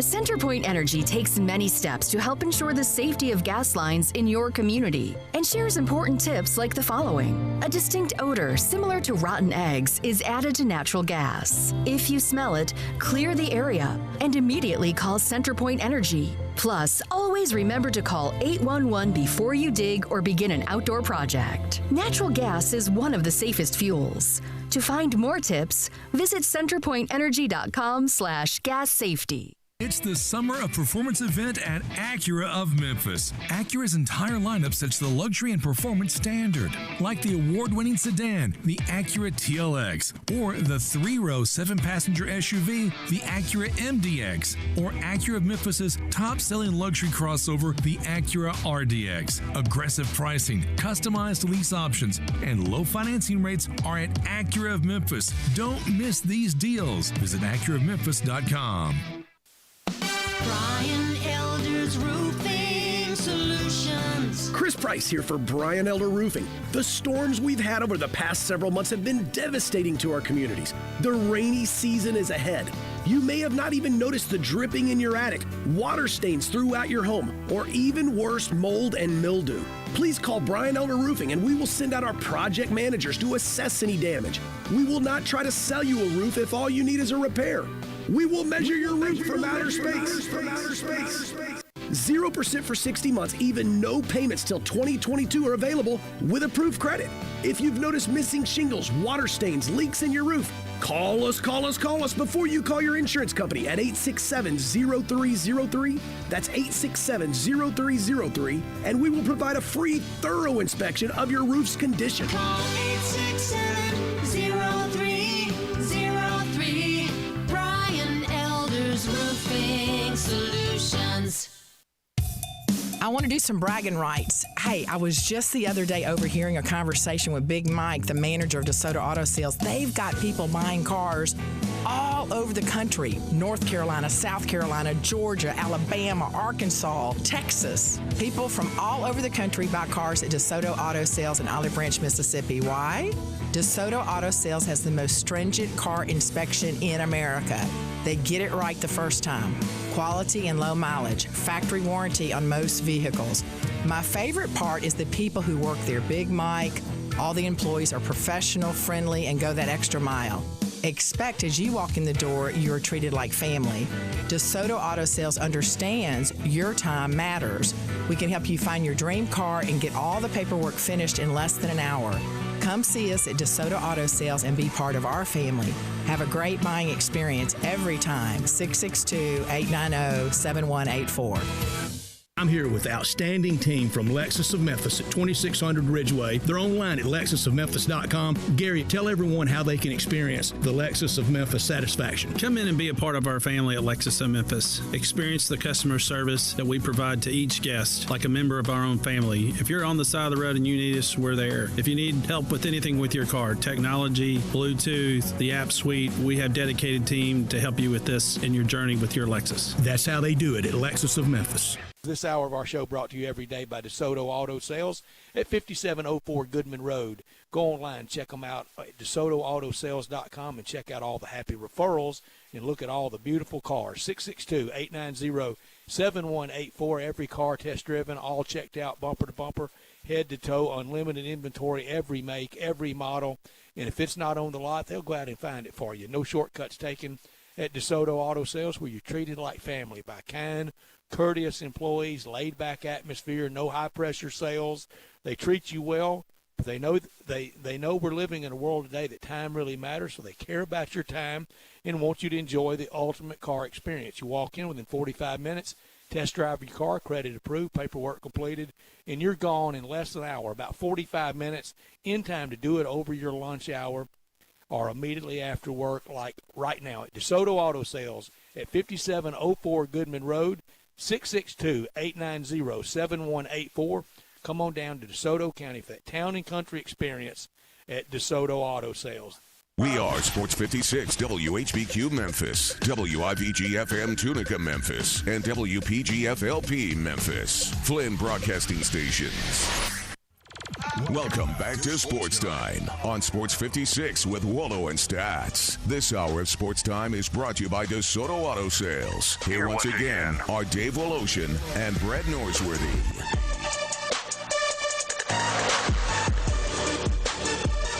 Welcome in hour number 3 on what has been a tumultuous day with stories all over the place. Some shocking. Today, the Milwaukee Bucks decided to boycott the game against Orlando. Orlando was out there 4 minutes before. There was referees out there. There were no Bucks. And so the Bucks said, we're not coming. There was no forfeiture. And afterwards, the other 2 games that were scheduled to be played, Oak City and Houston, and the Los Angeles Lakers and the Portland Trail Blazers, all canceled. There will be makeup dates for all of those Game 5s of Round 1. We do not know what will happen with Game 1 tomorrow of the Raptors and the Celtics that is scheduled to be played. This is all in light of what occurred in Kenosha, Wisconsin with Jacob Blake and his shooting. And the NBA players are trying to seize this moment, and a boycott, they think, is the best vehicle to make their point. I personally thought the point made yesterday by Doc Rivers was incredibly moving and thought-provoking and gut-wrenching when he said, we love this country does not love us. And the fact is that was said after a basketball game where you have attention and you have the ability to emote any kind of emotion you want because the spotlight is right there. When you don't play a game, there is no spotlight. Except there is a glaring vacuum tonight with all 3 of those games not being played. We'll see if TNT or ESPN is able to get some sort of forum so that at least the message is spread. I'll be interested in seeing that for sure. I wouldn't be shocked if the TNT, Ernie and the crew end up doing that exact situation. But while I agree with you, I think that playing the games does put a good platform there for you to talk after. I think where the players are coming from, and I completely understand it, and I've said it before already today, I'm never going to be mad or upset with people who use their rights as Americans to protest and stand up for what they believe, and I'll never be mad or upset at the way they choose to do that, at the way they choose to protest. And I think for a lot of guys, it really is about where history is going to see them in 20, 30, 40, 100 years of what were they doing during all this time? Where were they? How were they spreading the message? And I think some of them don't want to look back and say, there's other things I could have been doing. I could have been on the front lines. I could have been there with my community. Instead, I was in Orlando playing a basketball game. And I think that is where a lot of these guys are coming from, that they want to be more hands-on and with their community and on the front lines. And Adrian Wojnarowski, who breaks all the NBA stories, has tweeted out the season is in jeopardy. One veteran player told Wojnarowski that very statement. I would think if you ended the bubble right now, it would absolutely take away the stage that you have to make your point. That is just my sense of it. I know there are others that feel a little bit differently. We are trying, like the Dickens, to get a hold of the president of the Negro League Baseball Museum, Bob Kendrick, who is a delightful guy. I've heard him in a podcast, and last week was the 100-year anniversary of the Negro Leagues, including the team that Memphis had, and that is the old Memphis Red Sox, played in Martin Stadium. And unfortunately, I don't know. We're apparently having a problem getting in touch with him. I'll let you know this portion of the show is brought to you by James Davis Men's Store in the Laurelwood Shopping Center, and they are going crazy. They got their final clearance, and I've never seen this kind of percentage. 70 to 80% off on all spring and summer merchandise. Unreal selection, too. For 70 to 80% off, you can get these sports coats and sports shirts that'll really make you look sharp for your next Zoom call. There's a limited selection of shorts and knits, but you better get there in a hurry if you want to get those, because those will probably be out by the end of this weekend. Here's some of the brands that you can save on during the sale. We're talking the best. Peter Millar, Stenstrom, Mac 5 Pocket, Hilton, Brax, and again, I'm talking 70 to 80% off while this sale lasts. This is, by the way, the only place you can get my favorite thing, the Stant Custom Shirt and Pants System. You go in, 3 measurements, within a week for $98, you get the best fitting shirt you've ever had, and now they do pants at $168. You know how a lot of times you have a waist and it might be a little smaller than you know. Oh, I know. And then, but your pants are baggy in the legs. Not with this. Everything fits perfect. It's incredible. For a reasonable price within a week, and the only place you can get the Stant System, that is at James Davis Men's Store. This clearance sale is amazing. 70 to 80% off in the Laurelwood Shopping Center. Real quick, 2 things that we that are breaking now, according on Twitter for NBA on TNT. They will be doing a special edition of Inside the NBA with Ernie and the crew at 6:30 or actually 5:30 Central Time on TNT. And also this breaking from Bleacher Report and I believe the Wall Street Journal, the Milwaukee Brewers will not play today's scheduled game versus the Cincinnati Reds. So one baseball game definitely is going to be canceled. There's a few already in the books, but it makes sense for the baseball in Milwaukee. You could understand while the Brewers, seeing what the Bucks have done, would follow suit. Now, how long will this go on? Will the Raptors and the Celtics, who had been talking about They're this, not and playing sort tomorrow, of, definitely. They got upstaged here a little bit. Will they not play tomorrow? I don't think they will play. We've seen players from Utah, from Denver. I know who are supposed to play tomorrow as well. They have shown their support for the boycott, so I doubt that they play. I doubt we see Dallas versus the Clippers either. So possibly the earliest thing that we could see is be a rescheduled Game 5 of all tonight's games by Saturday at the earliest. I'd be real. It's really hard for me to fully commit that would be when it would happen. I mean, this could possibly stretch off till Monday to players ending up leaving the bubble to fully boycotting the rest of the NBA season to spread awareness to police brutality and to be on the front lines of the protests in their communities. I just think if they abandon the bubble, they abandon their stage to make their point. That would be what I would think. Unless they are going to their own individual communities and they are going to start organizing protests where their name recognition g's them media attention. If that I think is a lot case, of guys are planning maybe. on doing that. We shall see. And like I said before, with the games itself, while Black Lives Matter is on the court, why the messages are on the back of the jerseys, it's still a basketball game, and it still has taken my mind off of the social injustice that has gone on in this country, not just this year, but for a very, very, very long time. And I think they've realized that while at first the Black Lives Matter on the court, the message on the back, they were great. It was great for the first couple of games, but then we kind of got used to it. We got used to seeing equality. We got used to seeing Black Lives Matter. We got used to seeing say her name and respect us and education reform. We got used to seeing those messages. Therefore, it didn't recognize with us night in and night out, and it almost just became normal basketball. And I think that's what some of these guys are upset about. On top of what happened to Jacob Blakes over last week, and it's making it not be us blind to it anymore, the messages that are on the back of the jerseys. Because I know personally, after the first two games, I just got used to it. I wasn't really thinking about the message that was on those jerseys. I wasn't thinking about the impact that it could have in the community. And I think some guys in the NBA are sharing that mentality and that mindset. And this is ultimately the next step forward for the way that they want to create change in this country.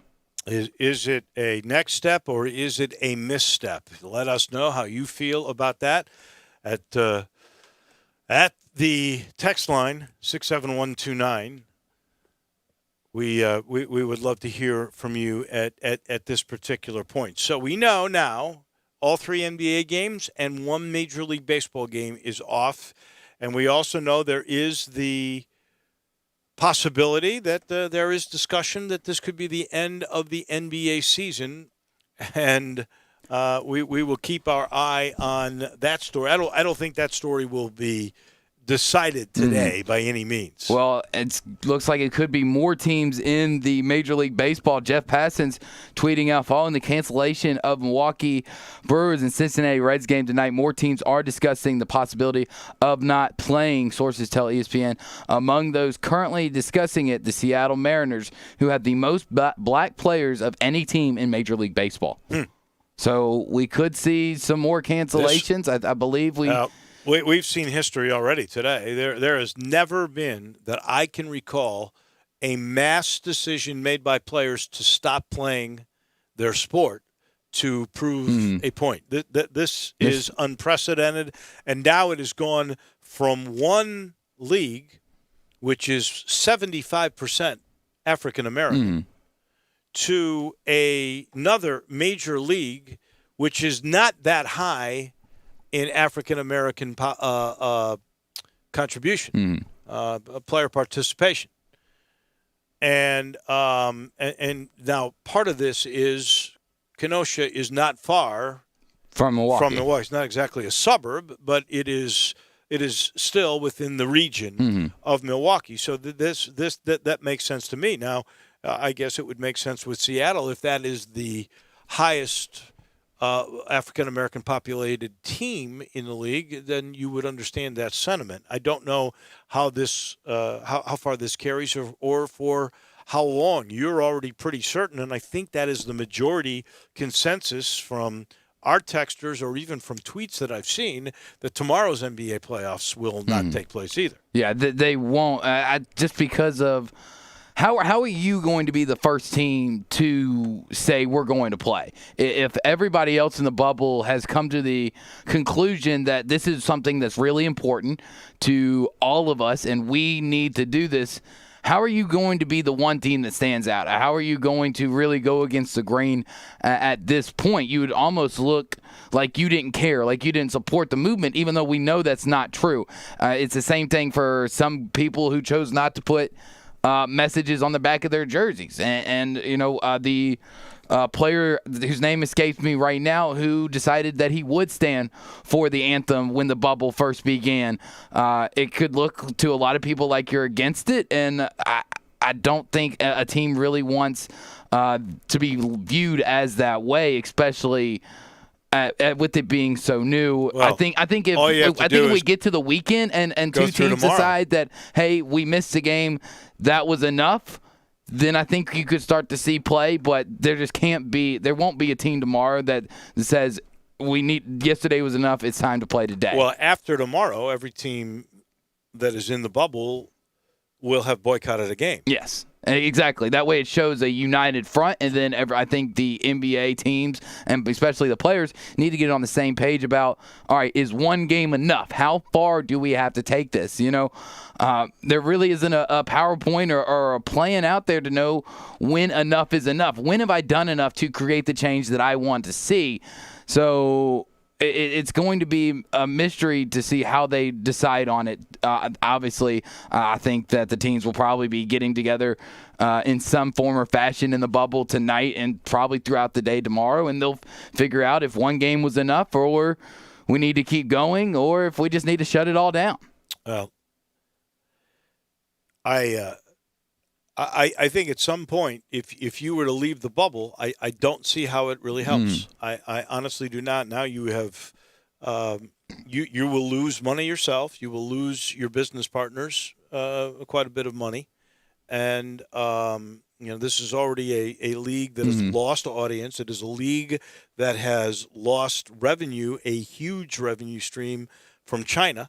And rightfully so. That was a political stance as well that they didn't want to take, but were sort of forced to take, and so there certainly is a point to be made, but I just don't know when that becomes counterproductive, I guess, is the best way I could put it. And I don't think anybody, even the players, really know because, and to your point about China, and we had a texter earlier saying it doesn't make sense to combine professional sports with politics. Everybody loses, and we've had texters saying things along the lines of NBA shouldn't be involved in politics. Well, when we were talking about China, a lot of those same people are saying don't mix sports with politics, was saying how dare the NBA not stand up to China? How dare they not get political? How dare they take those communist money?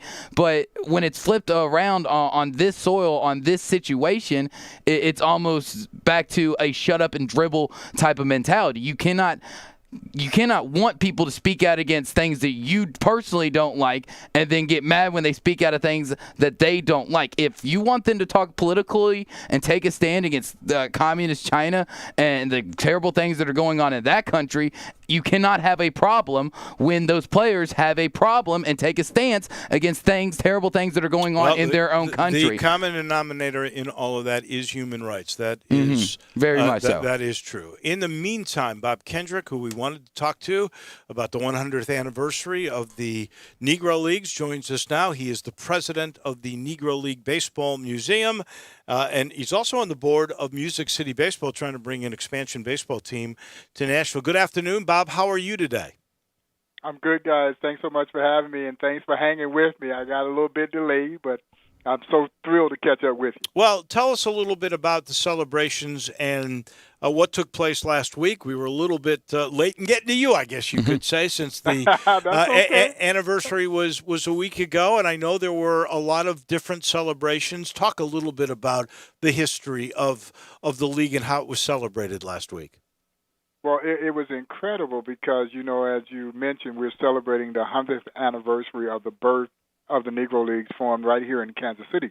The leagues were actually established in February 13th to be exact, of 1920, in a meeting that took place at the Paseo YMCA, right around the corner from where the museum currently operates, and that's where Andrew Rube Foster, led a contingent of 8 independent black baseball team owners into that meeting, and out of that meeting came the birth of the Negro National League. And so this was truly a milestone occasion, because here at the Negro Leagues Baseball Museum, we believe that the formation of the Negro Leagues was one of the most significant occurrences, not in baseball history, but in American history. And so 100 years later, we planned this major, substantial, year-long celebration. And August 16th was kind of the byproduct of what was originally scheduled to happen June 27th. But there was no baseball being played, and truthfully, at that time, we didn't know if or when baseball was going to be played. Right. And so the coronavirus pandemic obviously derailed so many of our plans. But I was so proud to see what took place on August 16th, when all the clubs that were playing paid tribute to the Negro Leagues and this milestone anniversary. And it just filled me with tremendous pride. And my thoughts continually kind of reflected on my friend Buck O'Neill, who helped build this museum. He established this museum 30 years ago in 1990. And guys, when I first met Buck in the early 1990s, I asked him then what motivated him to want to build a museum. And he simply said to me, so that we would be remembered. And on August 16th, the way baseball embraced this, they were remembered. And they were remembered in ways in which I don't know if Buck would have ever envisioned. Buck, by the way, has been a guest on this show several times over past years, and was a great, great storyteller. But one thing we never got into, and you've just brought it up, Bob, that intrigues me. In 1920, you're talking about the business aspect. The Negro Leagues were all formed by African Americans and supported by African Americans. I mean, it was an economy unto its own. And in the 20s, that was pretty unheard of. Yeah, it was. Yeah, it was. And I think you just touched on one aspect of what makes this story so profound off the field. You know, it's easy to get lost in the romantic nature of these courageous athletes who, as I like to say, forged a glorious history in the midst of an inglorious time in American history, that we do lose sight sometimes that the Negro Leagues will become the third largest black-owned business in this country. And its impact likely spawned more black businesses than the two that actually led. You know, you had the black-owned insurance companies and Madam C.J. Walker. Right. But the Negro Leagues created other opportunities for black businesses to be successful as well. And so when we examine this story a little bit deeper, you can see why I say this story is bigger than the game of baseball, because this is a story about the importance of economic empowerment. It is the story of an unprecedented level of leadership that emerged in the African American community as a result of the formation of the Negro Leagues. And then ultimately, it is the social advancement of America, as Jackie Robinson is handpicked from the great Kansas City Monarchs to become baseball's chosen one. To break a 6-decade-long color barrier. We had a team in Memphis, the Martin brothers, did. had a stadium named after them. They owned the business. The players, I think, sort of had apartments underneath the stadium.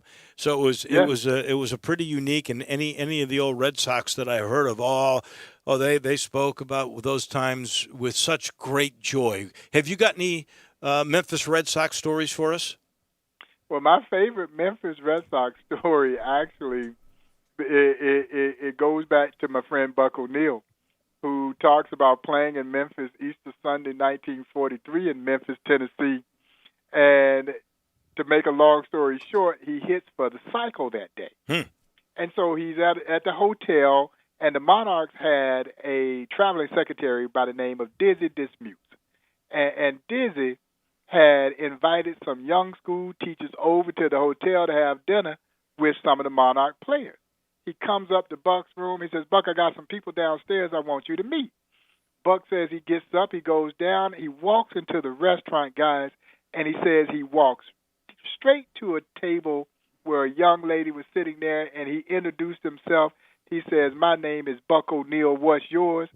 That was Ora Lee Owens, a Memphis school teacher.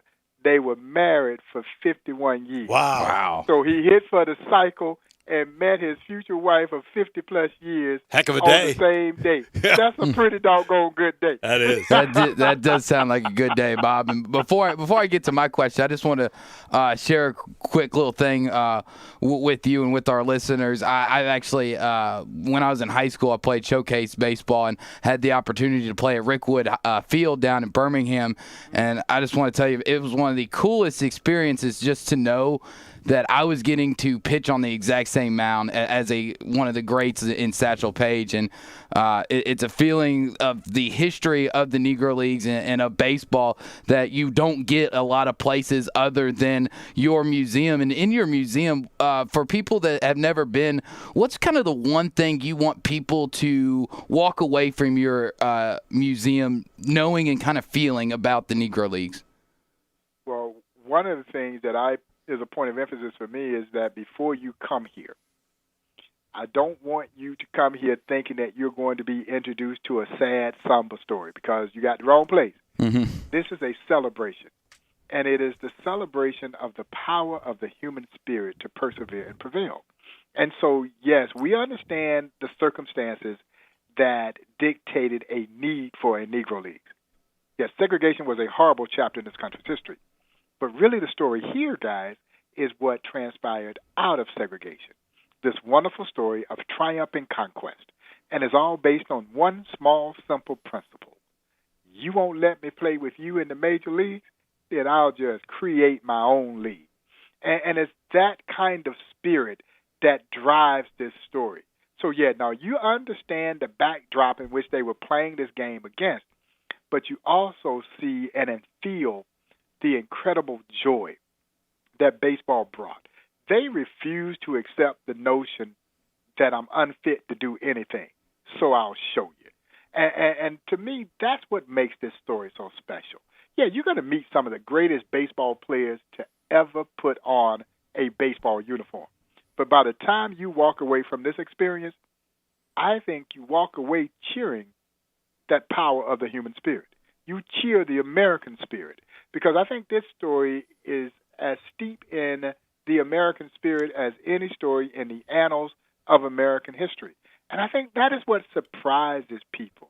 Yeah, you know, the legendary players speak for themselves, but this story had escaped us for so many years. There are so many people who didn't even know that a Negro League existed, no less the fact that it existed to the magnitude in which it did. And I think that's what surprises people. And you know what else? People come here and they are amazed by what they learn. But to be honest, they are a little dismayed by the fact that I just now had an opportunity to learn this. Why didn't I know this during my own formal education? And as you guys well know, the answer is real simple.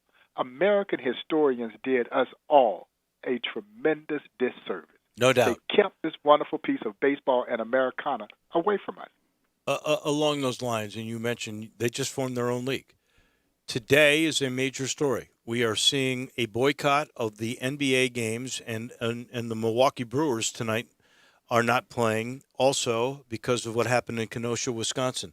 Have you got any thoughts on that before we let you go away? I feel like I'd be remiss if I did not ask you that question. Well, you know, it's obviously very disturbing that we are still having to deal with the issues of police brutality within the African-American community, and that those who are paid to protect and serve all of our citizens, for whatever reason, cannot move beyond their own biasness as they try and patrol in African-American communities. And if anyone believes that we are all being treated similar when it comes to policing in this country, then you really do have your blinders on. And as a black man who grew up in the South, you know, I understand everything that has transpired. We've all known that this has been going on for quite some time. And I was doing an interview before I joined you guys earlier, and the thing that I talked about was as a kid, 17 years old, in tiny Crawfordville, Georgia, my parents sat me down and told me what to do if I'm confronted with situations, because they wanted to give me what I now call survival skills. well, 30-some years later, I got to have that same conversation with my own kid. Right. And that is disheartening. No doubt. It really is. Yeah, it really is. So I understand this desire by those who have been given a little bit larger platform than maybe us normal citizens, these athletes who have a platform. And, for years we've talked about we wanted to see our athletes express themselves, and now that they do, people get upset because they are. Mm-hmm. But I am actually pleased that they are using their collective voices to try and call attention to an issue that should have been dealt with years ago, and I hope and pray that it will get dealt with in some meaningful fashion today. We are talking with Bob Kendrick from the Negro League Baseball Museum. He's the president. Last thing, and I'm way late for a break, so you got to do this in about 20 seconds, Bob, if you can. Are we going to see? I know you're on the Music City Baseball board. Is City of Nashville going to get an expansion Major League Baseball team sometime soon? Man, I sure hope so. We're working really hard to make the case that Nashville deserves to have a Major League franchise. Nashville is a Major League city, and the fact that the team would be named for a Negro League team just adds extra fuel to the fire for us here, because the team would be called the Nashville Stars. It would be unprecedented, the first time ever a Major League team would have adopted a Negro League team name. And literally, guys, it would be a game changer for the Negro Leagues Baseball Museum. So I am pulling for this and working as diligently with the group that's trying to bring it as much as we can to hopefully have this happen. Bob, thank you. It's been a delight chatting with you, and we'll catch up another day.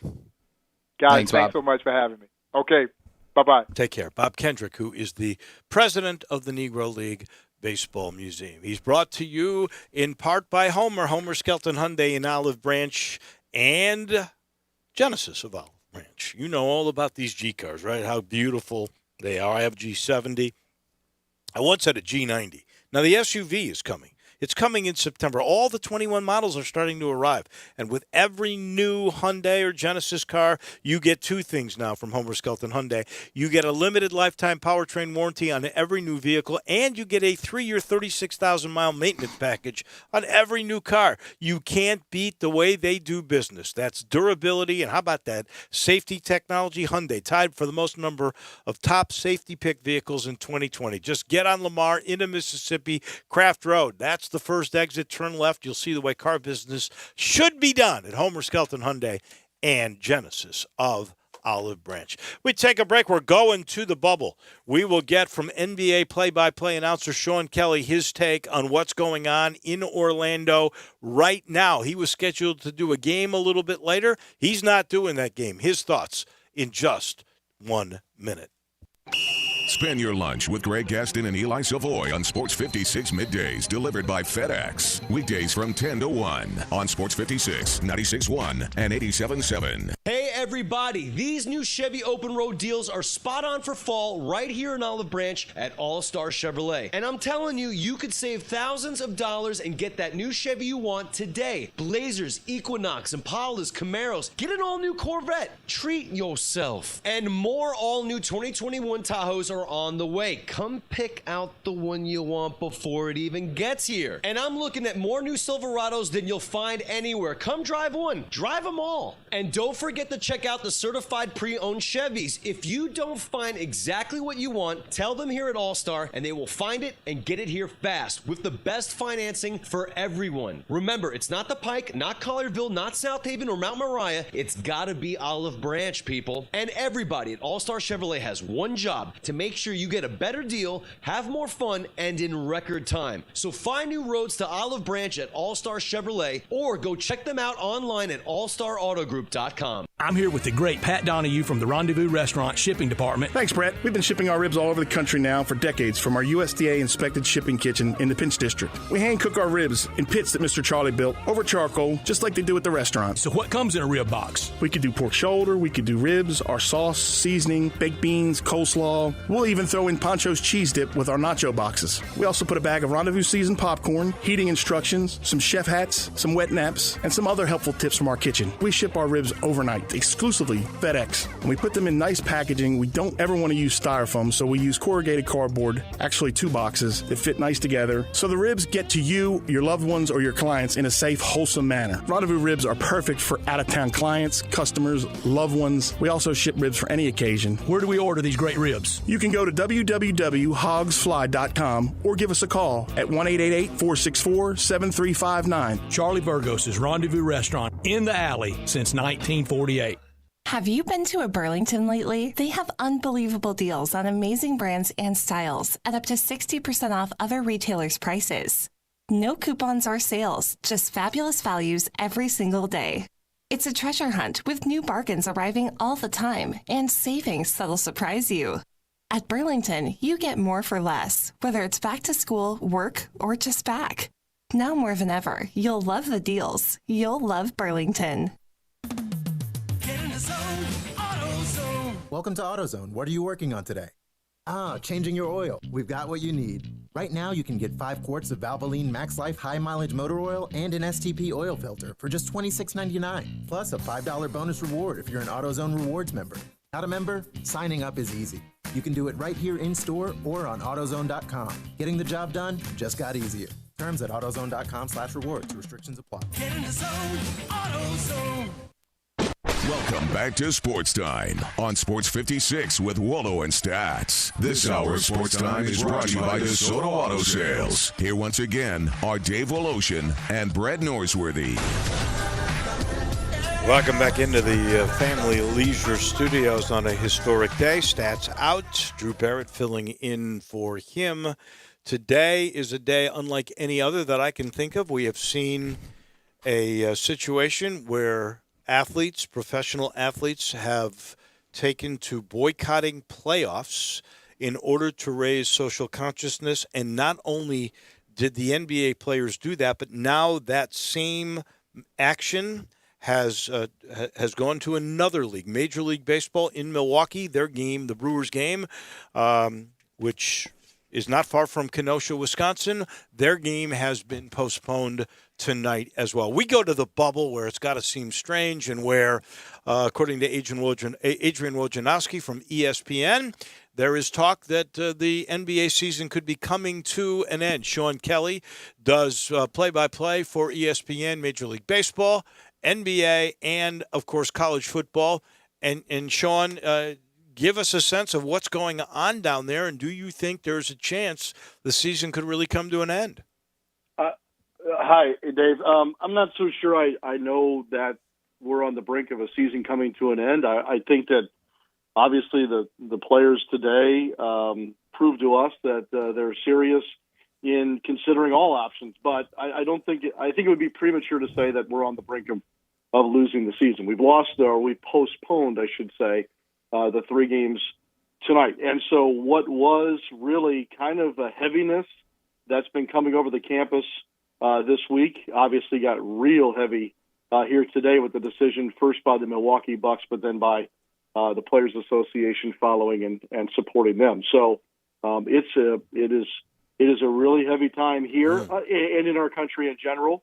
But certainly this is unprecedented, significant, and loud as to what this means now for the NBA, the sports world, and our culture a little bit too. I don't mean to put you on the spot. If you don't know, you don't know. But most of the speculation is that tomorrow's games would probably also be postponed, and that means you would go through the cycle where every team still involved would have had their imprint on this message. I think that's a real possibility, and beyond that, I don't know if I'd speculate. But that would then, you're right, would complete the circuit as far as all who are still involved here in Orlando. The Players Association is meeting this evening, and I would imagine that every player is going to be involved. The invitation was, you're welcome to come to the meeting. I don't think there will be one player that does not go to that meeting tonight. But that's the thing here, Dave, is what's next? What is it that you want to come out with as an association, as a league for that matter? Because I know that there'll be some work in conjunction here. And so what's next? Is it further action? Is it further postponement? Is it an action plan that involves local, state, and national authorities and a further conversation with them?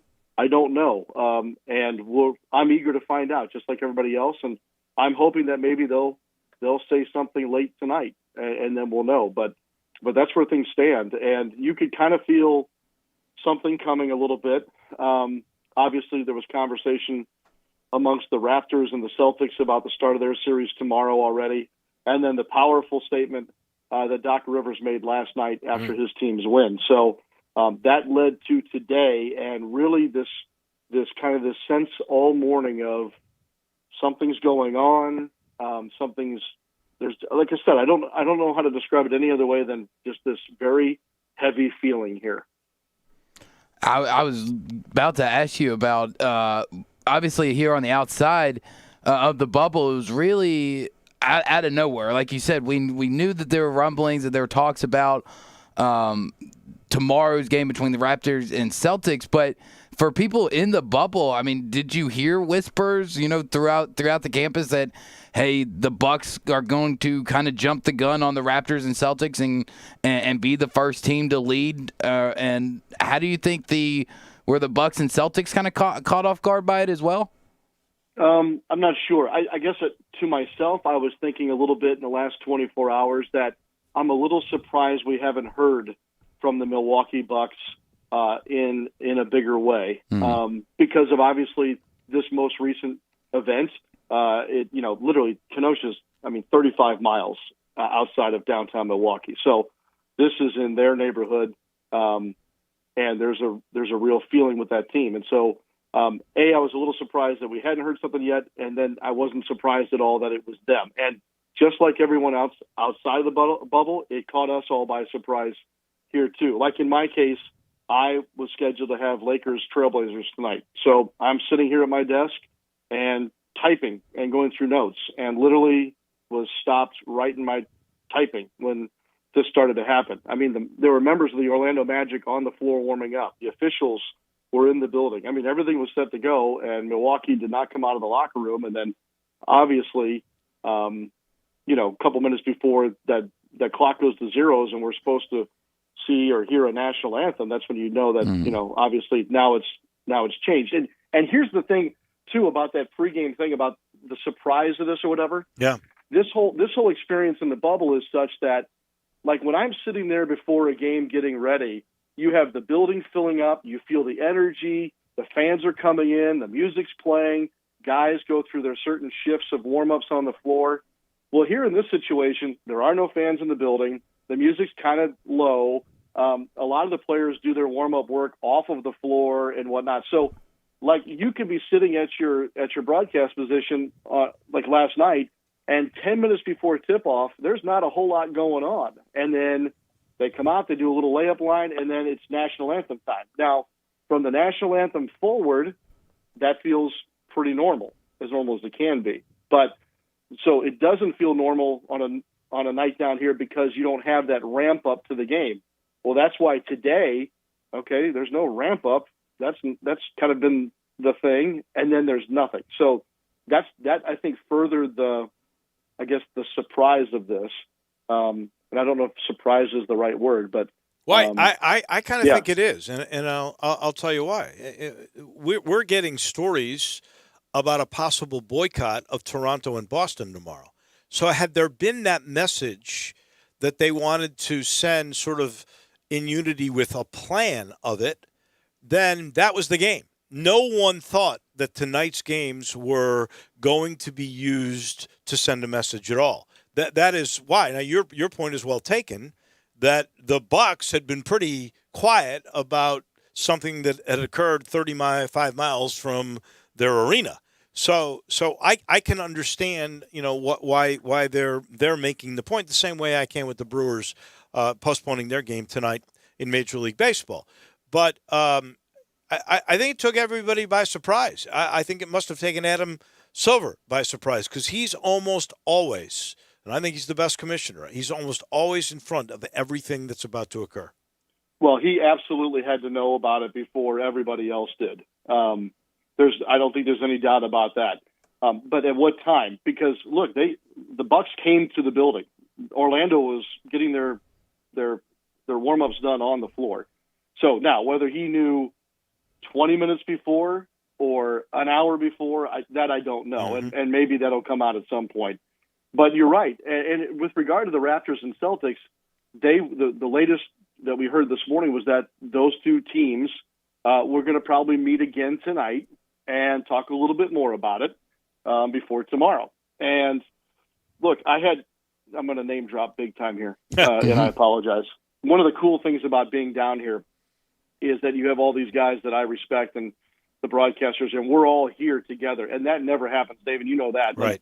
You may see a guy before a game for 5 minutes before you all have to do your thing, or maybe even at an airport. But otherwise, you just don't get to see a lot of your colleagues in person for an extended period of time. But here's the lunch table today. Here's the name drop: Spiro Ditas, Mike Breen, Doris Burke, Brian Anderson, PJ Carlissimo, Howie Singer, the director for the New York Knicks, and myself. The title of my book should be "I Shouldn't Be at This Table." That should probably be the title of my book. But you're getting there, kid. You're getting there. Yeah.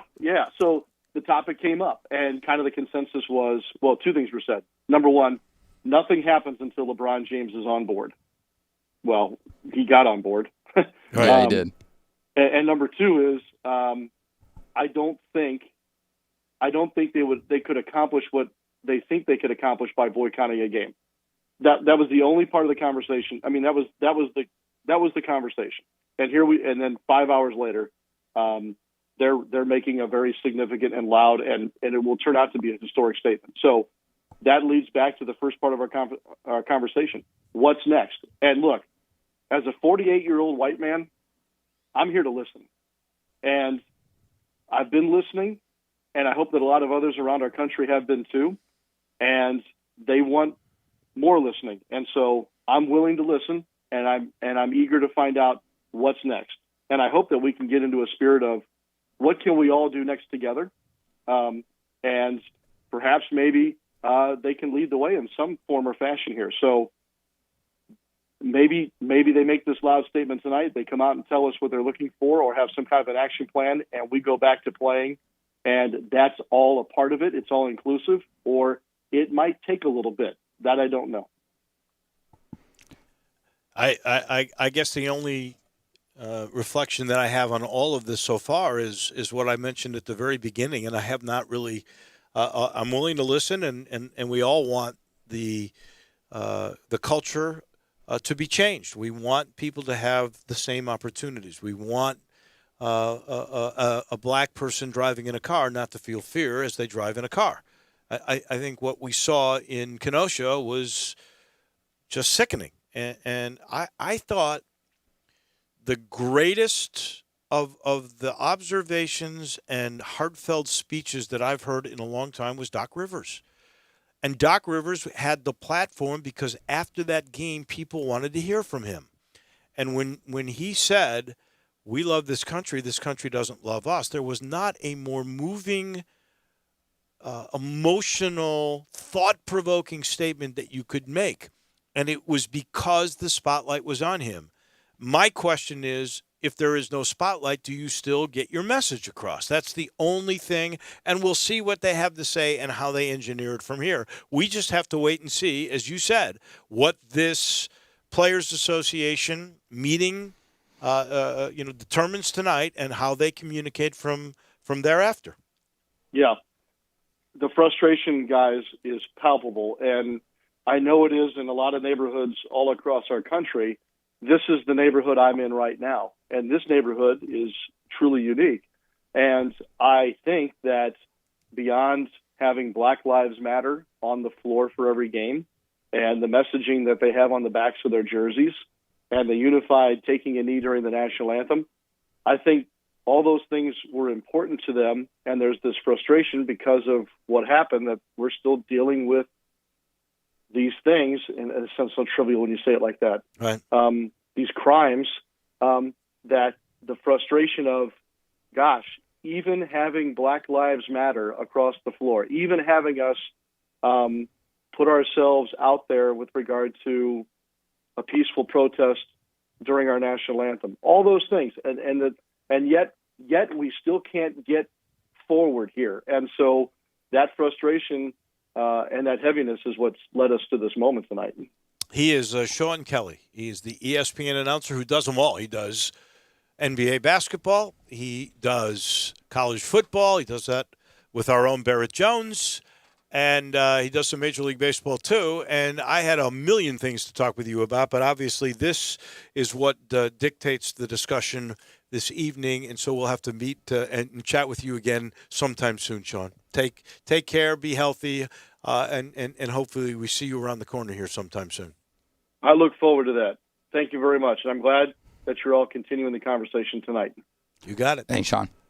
Thank you. Bye-bye. That is Sean Kelly from ESPN. He's brought to you in part by the Eflin Insurance Group. You know, I love talking about Matt Eflin and all his guys because they really are all about access to great things for you. When you want a great value without sacrificing any kind of service, you think Eflin. You think the entire Eflin insurance team.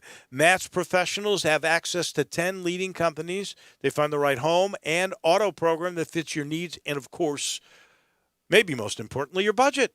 If you need commercial insurance, okay, here's a very rare group. They do both personal and commercial insurance. They have virtually unlimited access to programs to protect your small to mid-sized business. And let's not forget life insurance. The Eflin Group's got you covered there with quotes from 15 well-respected companies. You never have to wonder if you got a good deal. Believe me, you get a great deal. Call Grant, Andrew, or Heath at this special number because they're big supporters of the Tigers, 901-386-GER. That's 901-386-GRRR4777. That's the Eflin Insurance Group. We take the break, and when we come back, it'll be time to put this show to bed and to give you crunch time. This is Sports Time on Sports 56. Want to get your voice heard? Hit us up on the First Bank phone line or First Bank text line. Tee it up at Edwin Watts Golf Shops and find your right fit. At Edwin Watts, they take customer service to a whole new level. Not only do they fit for clubs, they take pride in servicing customers throughout the entire store. They'll help you find the right shoes, bags, gloves, balls, apparel, and more. At Edwin Watts, you'll find name brand equipment at guaranteed lowest prices every day. So buy it, try it, they know you'll like it because Edwin Watts help you find the right equipment. Visit Edwin Watts Golf Shops and get custom fit today. Edwin Watts, home of the 90-day 100% satisfaction guarantee. Save now on your 2021 swimming pool at Family Leisure. Buy now at 2020 pricing and save your spot for the first installation of 2021. Patio furniture 20 to 30% off. Play gyms in stock. Beat the heat with an indoor game table or slate pool table. Pool toys and floats up to 30% off. Family Leisure, Whit Road at I-40, where family and fun come together. Family and fun come together.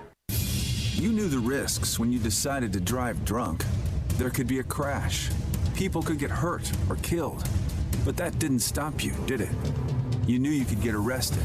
You could incur huge legal expenses, and you could possibly even lose your job. You were well aware of the consequences of driving drunk. But one thing's for sure. You were wrong when you said it was no big deal. Drive sober or get pulled over. Paid for by NHTSA. Hey, we understand. With everything that's happening, with all the new regulations, maybe you're not ready to come and hang out at Sweetgrass to catch a ball game. We want you to, we really do. And we're open for you to do just that. But we're also offering the next best thing, the new Sweetgrass Tailgate Party Packs. Whether it's wings, house-made dips, sliders, or other Sweetgrass tasty treats, all you have to do is call us or go to sweetgrassmemphis.com to order just what you're dreaming of when you're dreaming of watching sports and enjoying some sweet, sweet Sweetgrass. Welcome back to Sports Time on Sports 56 with Waldo and Stats. This hour of Sports Time is brought to you by DeSoto Auto Sales. Here once again are Dave Wolosian and Brad Norsworthy.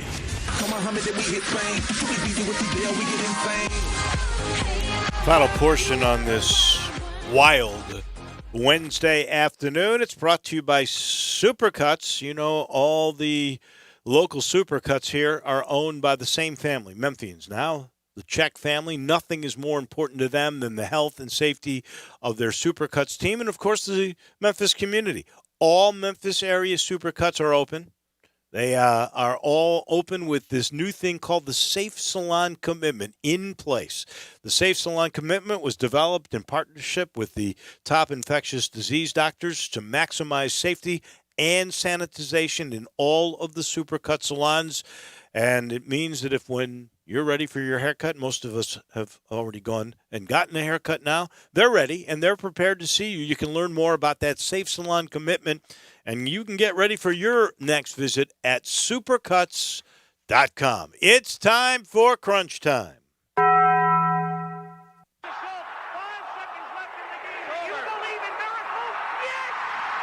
crazy, folks! Go crazy! This is for all the biggest crunch time. You are looking live. In your life have you seen anything like that? Take questions again for the student athletes at this time, please. What's happening, big dog? How you doing? Is this thing working? It's obviously crunch time. Hammer, nail, coffin, this baby is over. Woo! Woo! Time for Taco Bell Crunch Time. Taco Bell, home of the crispy tortilla chips, topped with a double portion of either seasoned beef or shredded chicken, plus refried beans, nacho cheese sauce, reduced fat sour cream, guacamole, and a 3-cheese blend. Nachos Bel Grande, heaping portion of chips, topped with ground beef, tomatoes, beans, nacho cheese sauce, and a dollop of sour cream. Taco Bell, home to great food you get on your way home real fast, and they bring you crunch time every day. We have learned an awful lot today. We've learned today that athletes can stop a league, and they are doing it all for the right reason. The NBA players are boycotting today. I suspect that they will boycott tomorrow. It is carried over to Major League Baseball, where the Brewers are not going to take the field against the Reds. It began also today in the NFL when the Giants decided to delay practice to hold a social injustice discussion. Let us hope that through all of this and no games, that people are still tuned in to TNT to see the forum that they will have on social injustice.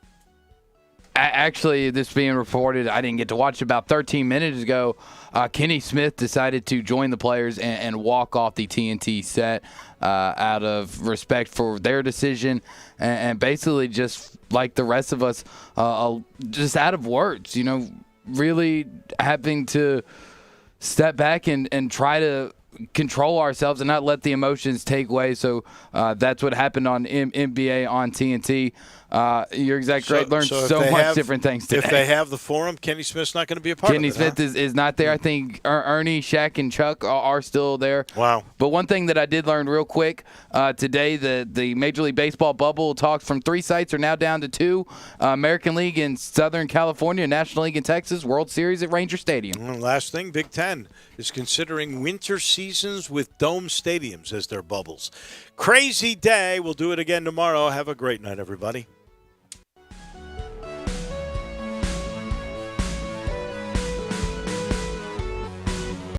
Hi, this is Troy Fiveash, owner of Fiveash Roof Services. You've heard me talk about how we offer